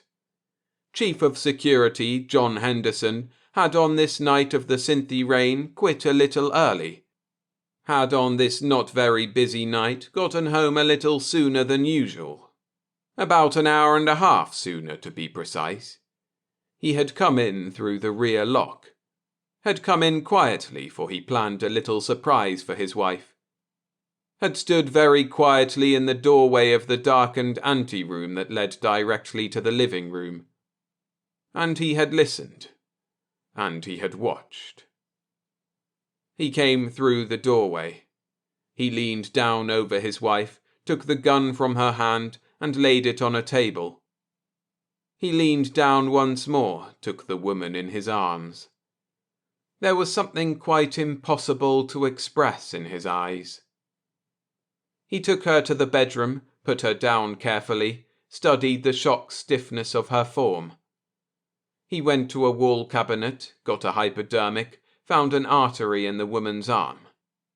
Her breathing at once calmed, flattened. Sleep breathing now. The man back in the living room was a little larger problem. He was quite heavy for his slender build. Henderson half carried, half dragged the body out through the front lock and out to the copter port alongside the house. Artie Sterling's copter was there. Henderson hadn't seen it when he came home, but there hadn't been any significance to it then. He stuffed the body into the freight deck. Then he carefully latched the lock shut. Registration numbers on the ship gleamed dully in the half-darkness. X-13X. X, the unknown. 13, the ill-fated. He went back to the house, pulled the metal lock to behind him. He stood rigidly for a long, long while, thinking. He went over to the transmitter set in the corner of the room and looked down at it. He brought his right hand up, let it hover over the control buttons. The room was as silent as a room can ever be. A buzzer suddenly bracked out. It was a loud, naked, startling sound, like a bugle in an empty church. Henderson jerked. He gulped in a trembling breath, turned, nervously wet his lips. He went over to the outside front lock and pulled it open. It was a black-haired woman who had wide, wild eyes. The woman was wearing a golden-coloured modo strap between dead white breasts. And in her hand she clutched a heat gun. "Back it right in, Buster!" The woman's voice was harsh. "You're not the one I want, but right now I'm not too choosy." Henderson swallowed. He took a few backward steps, then a few more. He watched the woman's shoulder nudge the lock shut. He watched her come toward him. "That's far enough. Where is he? Where's Artie Sterling?" Henderson didn't say anything. The woman's skin. White. Prison white. He knew. The woman saw the heat gun on the table. She smiled, not amused, and picked it up. That made 2 guns levelled at Henderson. What I couldn't do with these. All right, where is he? But he didn't answer. Adjustment is a method thing. The woman rapped. Look, I got the word. They said I'd find my husband with somebody's wife, here, at 327 Residential. That jar your memory? It seemed to. Henderson said softly, Your husband? Yeah, up here with a guy's wife. How do you like that? There ain't enough unmated kids around. He wants the married ones, too. He isn't here. Huh? A little admiration lit up the woman's eyes. Look, Guy, you got guts. I'll hand you that. But tonight I ran across another who had guts, too. You ought to see him now. There was a silence then. You take away the sounds and there are always silences. And then, the guy's my husband, see? And once there was a time when I loved him. I loved him hard enough to figure he'd appreciate a little loyalty. I did 5 long years for that mistake. There was this woman. Even then he had them, it seems, and I had the silly notion she was chasing him instead of the other way around. So she died a little. And I did 5 years, like I said. Can't you tell? Can't you see it on me? Henderson nodded. Sure. White I am. You get that way after 5 years. Where is he? The woman bared teeth. Can't figure it, huh? Look, even in prison you get to hear things. Like I heard about him hanging out the business as usual sign all the years I was inside. With the woman, I mean. Do you think he ever came to see me? Do you think he sent me letters? Postcards even? All right. Yes, he was here. He isn't here now. Where is he? Henderson sighed. He looked into the guns in the woman's hands. Did you ever hear of Jow? Sure. Gambling city. Down south. Yes. And did you ever hear of Sarah Henderson? No. My wife. He said it simply. It took a few moments, but the woman got it. She began to nod, began to get the comprehension in her stark eyes. She said after a little while, I see, Guy. I know how you feel. Is that what you had the gun out for? Uh-huh. I can feel for you, believe me. Look, you got a can? What? Crate, ship, copter. Another silence. Look, there's one outside. I saw it when I got off the spacelators. I'm going to sort of borrow it for a while. I've been doing it for weeks now, chasing that bum all over the planet. So one more won't matter. I'm heading for Jow. Security will get it back for you. All I want is a little time. Henderson shook his head. You won't make it. The rains have already started. All ships are grounded for the next 24 hours. Security ordinance. The woman snorted. I'll chance that. All I ask from you is a few hours before you report the stolen ship. Get it? And in return I'm doing you a favour when I find him. I'm trusting you, you trust me. Henderson sighed. He looked at his heat gun in the woman's hand, looked up then into the woman's eyes. She nodded, put his gun back on the table. Yeah, see what you mean. I won't need yours. A deal? A deal. He watched her go. He listened to the copter take off. After that, there was another silence in the room, a very heavy silence. He slowly crossed to the transmitted set in the corner, hesitated, slowly brought up his hand and touched a button. The little screen came into life. He said softly, "Henderson to Flight 9. "Flight 9? Yes, Chief." His voice became even softer.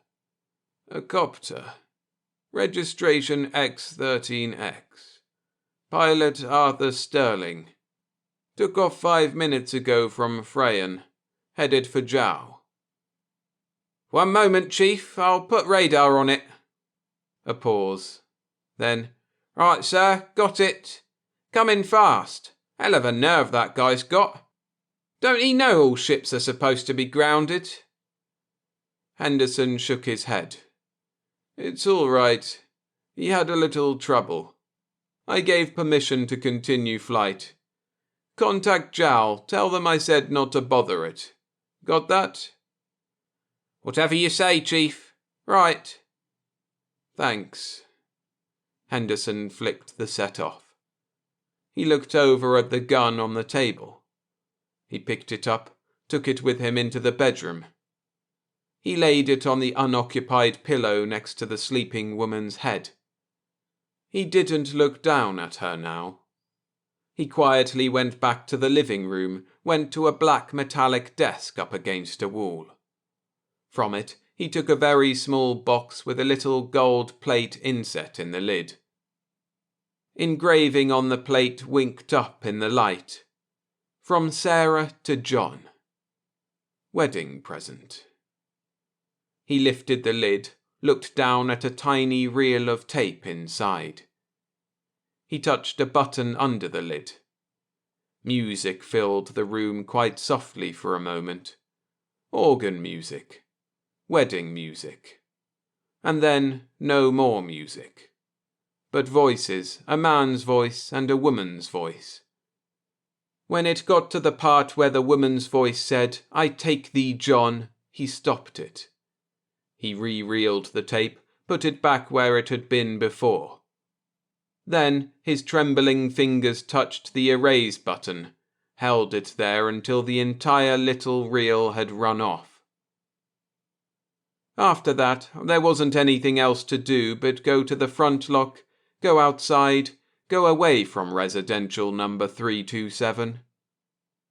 The night was dark, very dark. A very good night for the rain.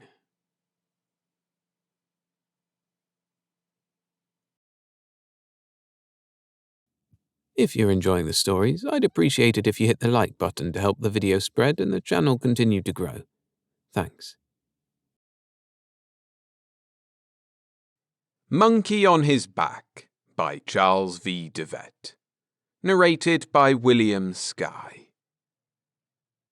Under the cloud of cast-off identities lay the shape of another man. Was it himself? He was walking endlessly down a long glass-walled corridor. Bright sunlight slanted in through one wall, on the blue knapsack across his shoulders.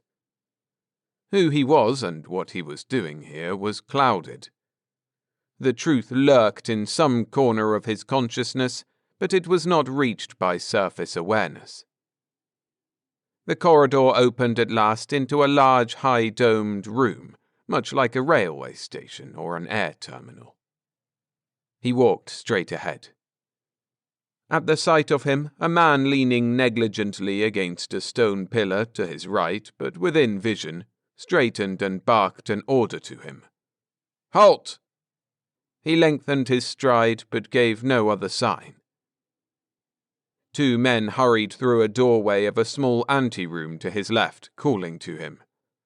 He turned away and began to run. Shouts and the sound of charging feet came from behind him. He cut to the right, running toward the escalator to the second floor. Another pair of men were hurrying down, 2 steps at a stride.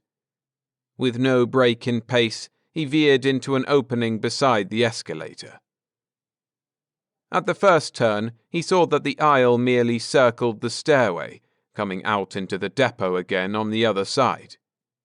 It was a trap. He glanced quickly around him.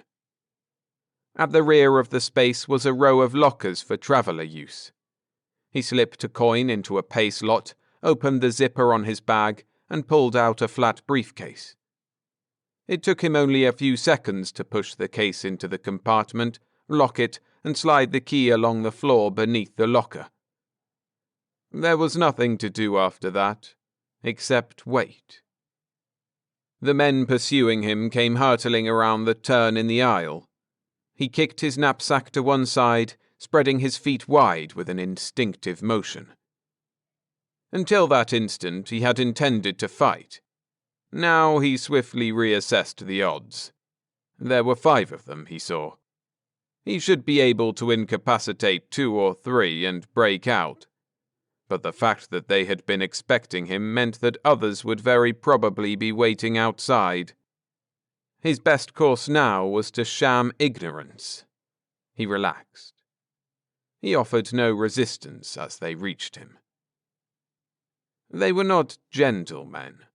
A tall ruffian, copper-brown face damp with perspiration and body oil, grabbed him by the jacket and slammed him back against the lockers. As he shifted his weight to keep his footing, someone drove a fist into his face. He started to raise his hands, and a hard, flat object crashed against the side of his skull. The starch went out of his legs. "Do you make anything out of it?" the psychoanalyst Milton Bergstrom asked. John Zarwell shook his head. "Did I talk while I was under?" "Oh, yes, you were supposed to. That way I follow pretty well what you're reenacting." "How does it tie in with what I told you before?" Bergstrom's neat-boned, fair-skinned face betrayed no emotion other than an introspective stillness of his normally alert gaze. "I see no connection," he decided, his words once again precise and meticulous. "We don't have enough to go on. Do you feel able to try another comb analysis this afternoon yet?" "I don't see why not." Zarwell opened the collar of his shirt. The day was hot and the room had no air conditioning, still a rare luxury on St. Martin's. The office window was open, but it let in no freshness, only the mildly rank odor that pervaded all the planet's habitable area. "Good." Bergstrom rose. "The serum is quite harmless, John." He maintained a professional, diversionary chatter as he administered the drug. "A scopolamine derivative that's been well tested." The floor beneath Zarwell's feet assumed abruptly the near-transfluent consistency of a damp sponge. It rose in a foot-high wave and rolled gently toward the far wall. Bergstrom continued talking with practiced urbanity.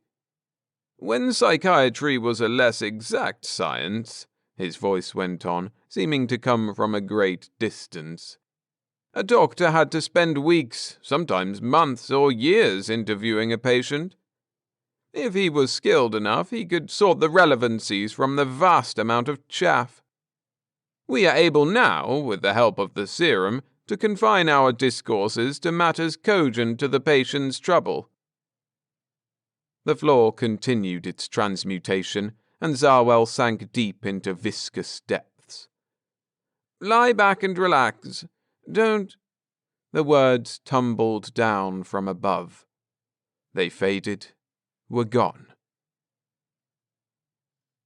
Zarwell found himself standing on a vast plain. There was no sky above and no horizon in the distance. He was in a place without space or dimension.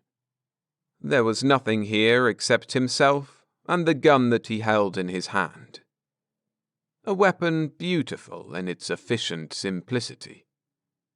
He should know all about the instrument, its purpose and workings, but he could not bring his thoughts into rational focus. His forehead creased with his mental effort. Abruptly, the unreality about him shifted perspective. He was approaching, not walking, but merely shortening the space between them, the man who held the gun. The man who was himself.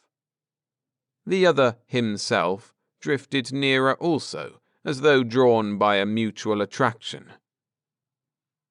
The man with the gun raised his weapon and pressed the trigger. With the action, the perspective shifted again. He was watching the face of the man he shot jerk and twitch, expand and contract. The face was unharmed, yet it was no longer the same. No longer his own features. The stranger face smiled approvingly at him. "Odd," Bergstrom said. He brought his hands up and joined the tips of his fingers against his chest. "But it's another piece in the jigsaw. In time it will fit into place." He paused. "It means no more to you than the first, I suppose?" "No," Zarwell answered. He was not a talking man, Bergstrom reflected. It was more than reticence, however. The man had a hard granite core, only partially concealed by his present perplexity. He was a man who could handle himself well in an emergency. Bergstrom shrugged, dismissed his strayed thoughts. "I expected as much. A quite normal first phase of treatment." He straightened a paper on his desk. "I think that will be enough for today. Twice in one sitting is about all we ever try. Otherwise, some particular episode might cause undue mental stress and set up a block." He glanced down at his appointment pad. "Tomorrow at 2, then?" Zarwell grunted acknowledgement and pushed himself to his feet, apparently unaware that his shirt clung damply to his body. The sun was still high when Zarwell left the analyst's office. The white marble of the city's buildings shimmered in the afternoon heat, squat and austere as giant tree trunks, pock-marked and grey-mottled with windows. Zarwell was careful not to rest his hand on the flesh-searing surface of the stone. The evening meal hour was approaching when he reached the flats on the way to his apartment. The streets of the old section were near deserted. The only sounds he heard as he passed were the occasional cry of a baby, chronically uncomfortable in the day's heat, and the lowing of imported cattle waiting in a nearby shed to be shipped to the country. All St. Martin's has a distinctive smell, as of an arid, dried-out swamp with a faint taint of fish. But in the flats the odour changes. Here is the smell of factories, warehouses, and trading marts, the smell of stale cooking drifting from the homes of the labourers and lower-class tech men who live there. Zarwell passed a group of smaller children playing a desultory game of lick-lick for pieces of candy and cigarettes. Slowly, he climbed the stairs of a stone flat. He prepared a supper for himself and ate it without either enjoyment or distaste. He lay down, fully clothed, on his bed. The visit to the analyst had done nothing to dispel his ennui. The next morning, when Zarwell awoke, he lay for a moment unmoving. The feeling was there again, like a scene waiting only to be gazed at directly, to be perceived. It was as though a great wisdom lay at the edge of understanding. If he rested quietly, it would all come to him. Yet always, when his mind lost its sleep-induced lethargy, the moment of near understanding slipped away. This morning, however, the sense of disorientation did not pass with full wakefulness. He achieved no understanding, but the strangeness did not leave as he sat up. He gazed about him. The room did not seem to be his own. The furnishings and the clothing he observed in a closet might have belonged to a stranger. He pulled himself from his blankets, his body moving with mechanical reaction. The slippers into which he put his feet were larger than he had expected them to be. He walked about the small apartment. The place was familiar, but only as it would have been if he had studied it from blueprints, not as though he lived there. The feeling was still with him when he returned to the psychoanalyst. The scene this time was more kaleidoscopic, less personal. A village was being ravaged. Men struggled and died in the streets. Zarwell moved among them, seldom taking part in the individual clashes, yet a moving force in the conflict. The background changed. He understood that he was on a different world. Here, a city burned. Its resistance was nearing its end. Zarwell was riding a shaggy pony outside a high wall surrounding the stricken metropolis.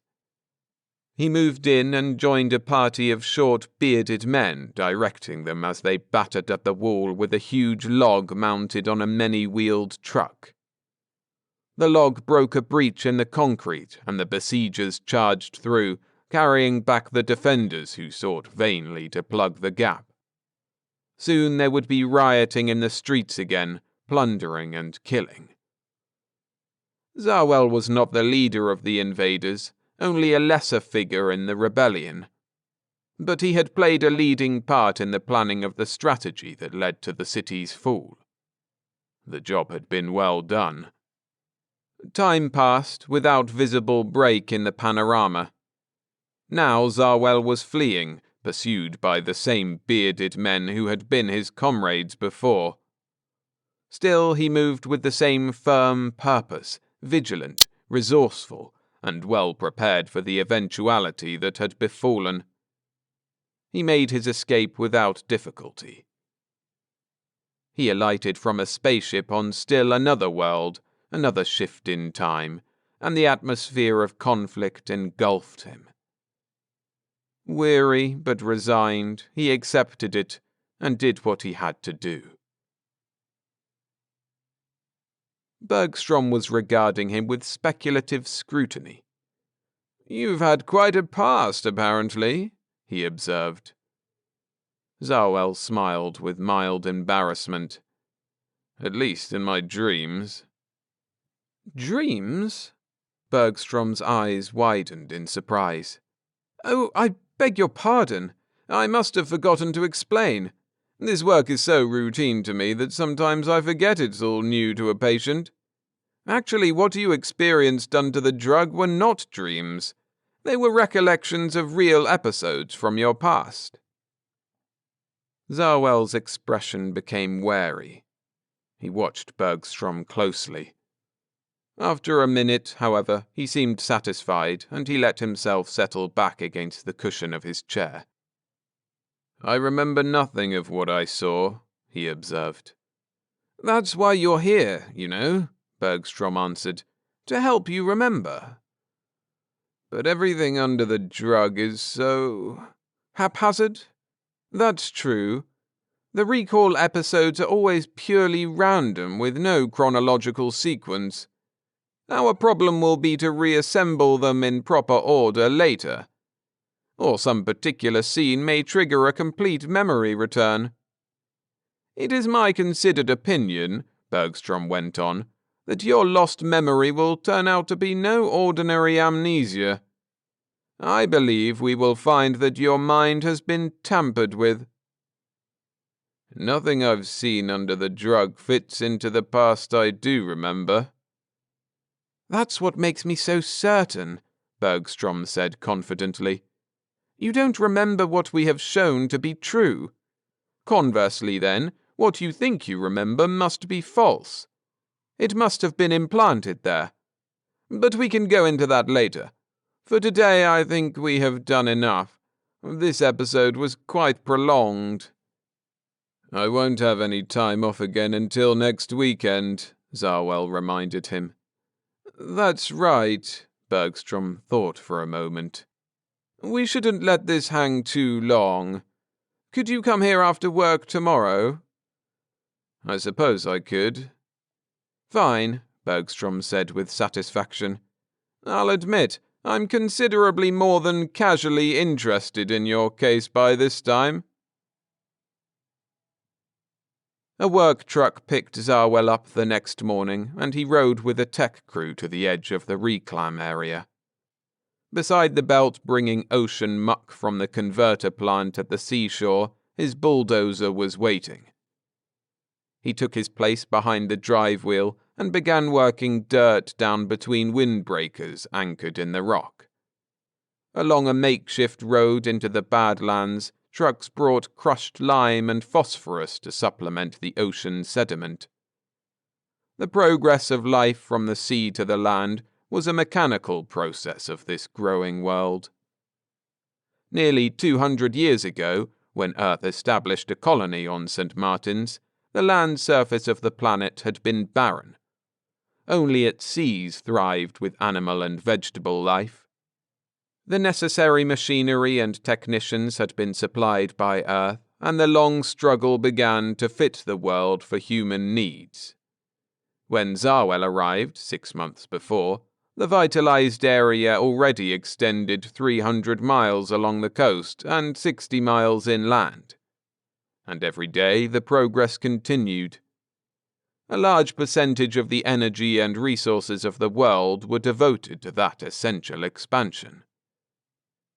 The reclam crews filled and sodded the sterile rock, planted binding grasses, grain, and trees, and diverted rivers to keep it fertile. When there were no rivers to divert, they blasted out springs and lakes in the foothills to make their own. Biologists developed the necessary germ and insect life from what they found in the sea. Where that failed, they imported microorganisms from Earth. 3 rubber-tracked crawlers picked their way down from the mountains until they joined the road passing the belt. They were loaded with ore that would be smelted into metal for depleted Earth or for other colonies short of minerals. It was St. Martin's only export thus far. Zarwell pulled his sun helmet lower to better guard his hot, dry features. The wind blew continuously on St. Martin's, but it furnished small relief from the heat. After its 3,000-mile journey across scorched, sterile rock, it sucked the moisture from a man's body, bringing a membrane-shrinking dryness to the nostrils as it was breathed in. With it came also the cloying taste of limestone in a worker's mouth. Zarwell gazed idly about at the other labourers. Fully 3/4 of them were berry-rabza-ridden. A cure for the skin fungus had not yet been found. The men's faces and hands were scabbed and red. The colony had grown to near self-sufficiency, would soon have a moderate prosperity, yet they still lacked adequate medical and research facilities. Not all the world's citizens were content. Bergstrom was waiting in his office when Zarwell arrived that evening. He was lying motionless on a hard cot, with his eyes closed, yet with his every sense sharply quickened. Tentatively, he tightened small muscles in his arms and legs. Across his wrists and thighs, he felt straps binding him to the cot. "So that's our big bad man," a coarse voice above him observed caustically. "He doesn't look so tough now, does he?" "It might have been better to kill him right away," a second, less confident voice said. "It's supposed to be impossible to hold him." "Don't be stupid. We just do what we're told. We'll hold him." "What do you think they'll do with him?" "Execute him, I suppose," the harsh voice said matter-of-factly. "They're probably just curious to see what he looks like first. They'll be disappointed." Zarwell opened his eyes a slit to observe his surroundings. It was a mistake. "He's out of it," the first speaker said, and Zarwell allowed his eyes to open fully. The voice, he saw, belonged to the big man who had bruised him against the locker at the spaceport. Irreverently, he wondered how he knew now that it had been a spaceport. His captor's broad face jeered down at Zarwell. "Have a good sleep?" he asked with mock solicitude. Zarwell did not deign to acknowledge that he heard. The big man turned. "You can tell the chief he's awake," he said. Zarwell followed his gaze to where a younger man, with a blonde lock of hair on his forehead, stood behind him. The youth nodded and went out while the other pulled a chair up to the side of Zarwell's cot. While their attention was away from him, Zarwell had unobtrusively loosened his bonds as much as possible with arm leverage. As the big man drew his chair nearer, he made the hand farthest from him tight and compact, and worked it free of the leather loop. He waited. The big man belched. "You're supposed to be great stuff in a situation like this," he said, his smoke-tan face splitting in a grin that revealed large, square teeth. "How about giving me a sample?" "You're a yellow-livered bastard," Zarwell told him. The grin faded from the oily face as the man stood up. He leaned over the cot, and Zarwell's left hand shot up and locked about his throat, joined almost immediately by the right. The man's mouth opened, and he tried to yell as he threw himself frantically backward. He clawed at the hands about his neck. When that failed to break the grip, he suddenly reversed his weight and drove his fist at Zarwell's head. Zarwell pulled the struggling body down against his chest and held it there until all agitated movement ceased. He sat up then, letting the body slide to the floor. The straps about his thighs came loose with little effort. The analyst dabbed at his upper lip with a handkerchief. "The episodes are beginning to tie together," he said, with an attempt at nonchalance. "The next couple should do it." Zarwell did not answer. His memory seemed on the point of complete return, and he sat quietly, hopefully. However, nothing more came, and he returned his attention to his more immediate problem. Opening a button on his shirt, he pulled back a strip of plastic cloth just below his ribcage and took out a small flat pistol. He held it in the palm of his hand. He knew now why he always carried it. Bergstrom had his bad moment. "You're not going to—" he began at the sight of the gun. He tried again. "You must be joking." "I have very little sense of humor," Zarwell corrected him. "You'd be foolish." Bergstrom obviously realized how close he was to death. Yet surprisingly, after the first start, he showed little fear.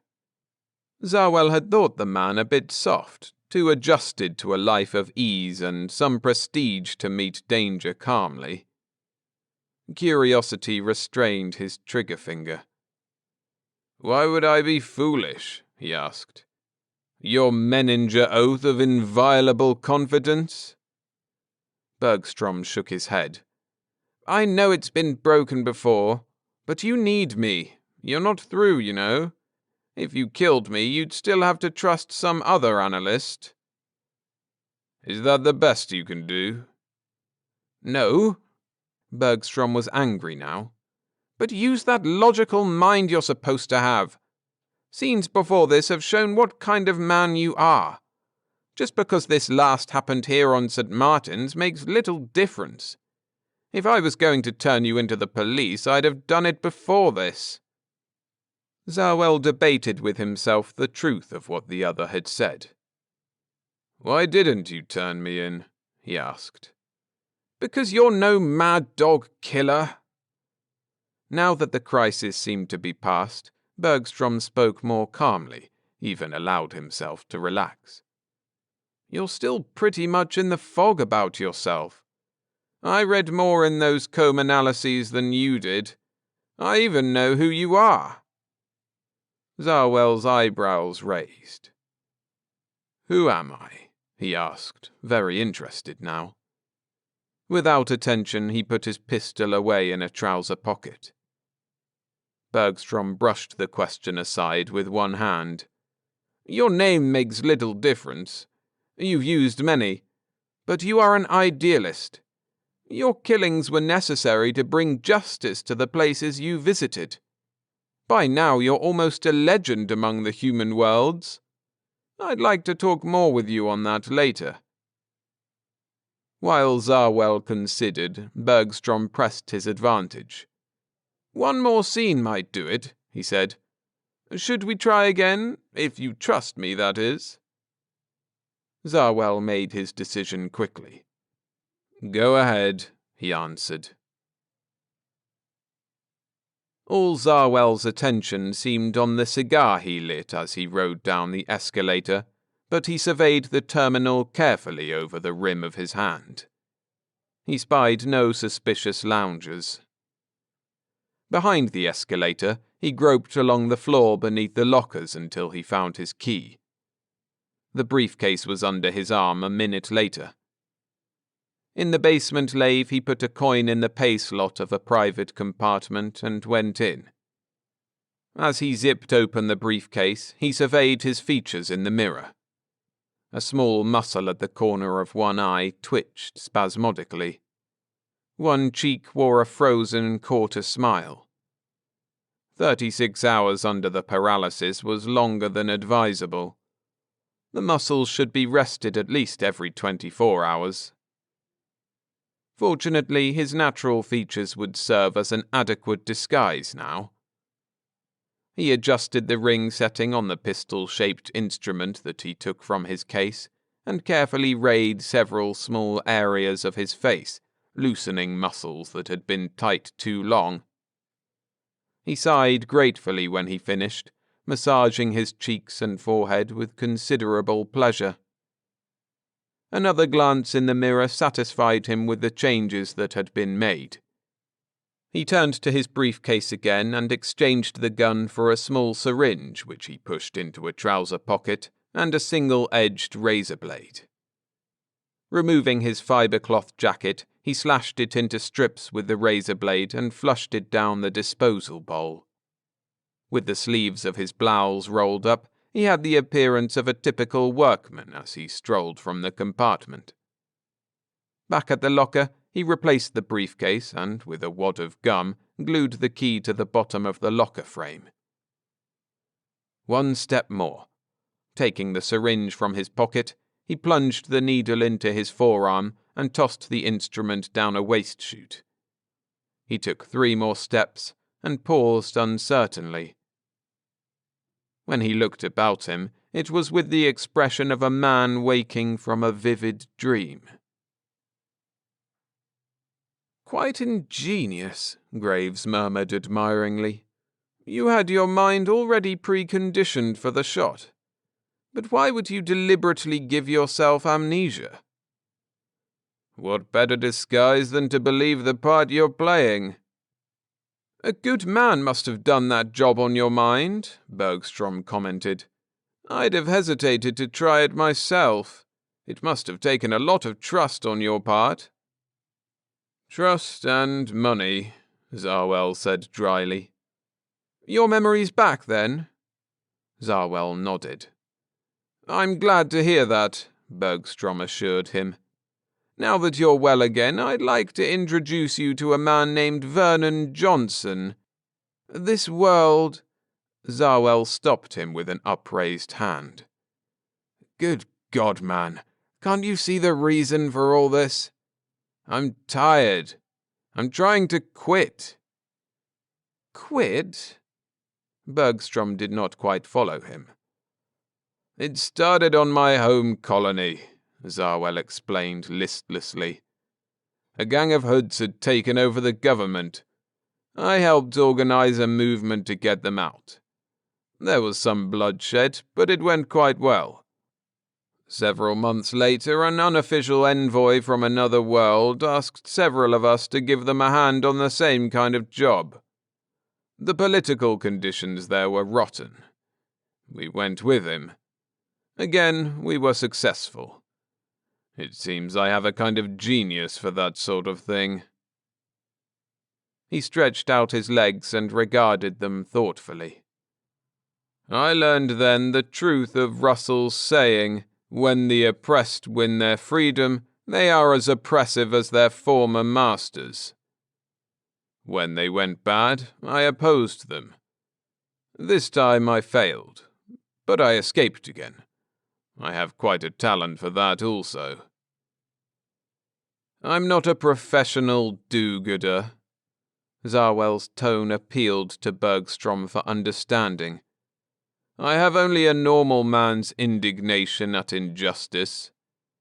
And now I've done my share. Yet wherever I go, the word eventually gets out and I'm right back in a fight again.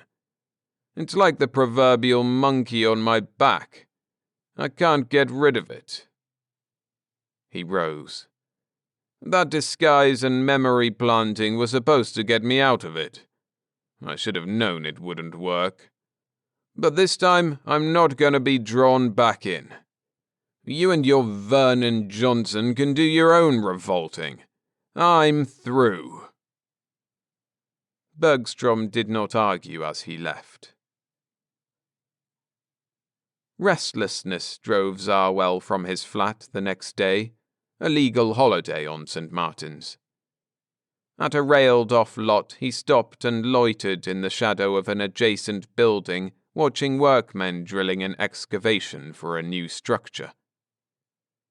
When a man strolled to his side and stood watching the workmen, he was not surprised. He waited for the other to speak. "I'd like to talk to you if you can spare a few minutes," the stranger said. Zarwell turned and studied the man without answering. He was medium tall, with the body of an athlete, though perhaps 10 years beyond the age of sports. He had a manner of contained energy. "You're Johnson?" he asked. The man nodded. Zarwell tried to feel the anger he wanted to feel, but somehow it would not come. "We have nothing to talk about," was the best he could manage. "Then will you just listen? After I'll leave if you tell me to." Against his will, he found himself liking the man and wanting at least to be courteous. He inclined his head toward a curb waste-box with a flat top. "Should we sit?" Johnson smiled agreeably, and they walked over to the box and sat down. "When this colony was first founded," Johnson began without preamble, "the administrative body was a governor and a council of 12.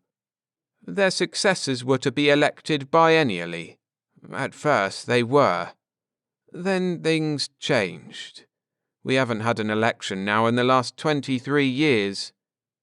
St. Martin's is beginning to prosper, yet the only ones receiving the benefits are the rulers. The citizens work 12 hours a day. They're poorly housed, poorly fed, poorly clothed. Zarwell found himself not listening as Johnson's voice went on. The story was always the same. But why did they always try to drag him into their troubles? Why hadn't he chosen some other world on which to hide? The last question prompted a new thought. Just why had he chosen St. Martin's? Was it only a coincidence?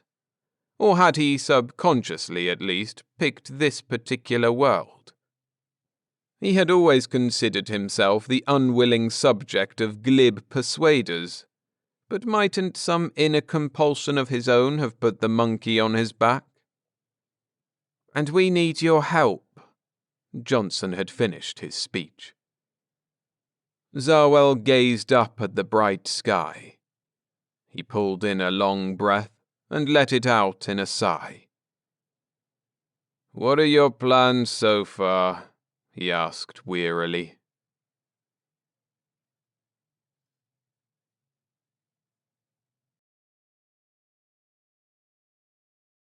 Thanks for listening. For full novels narrated by me, check out the link in the description where you can get your hands on some already, with more coming in the future.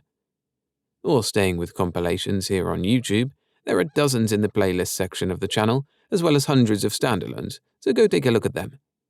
See you in the next one.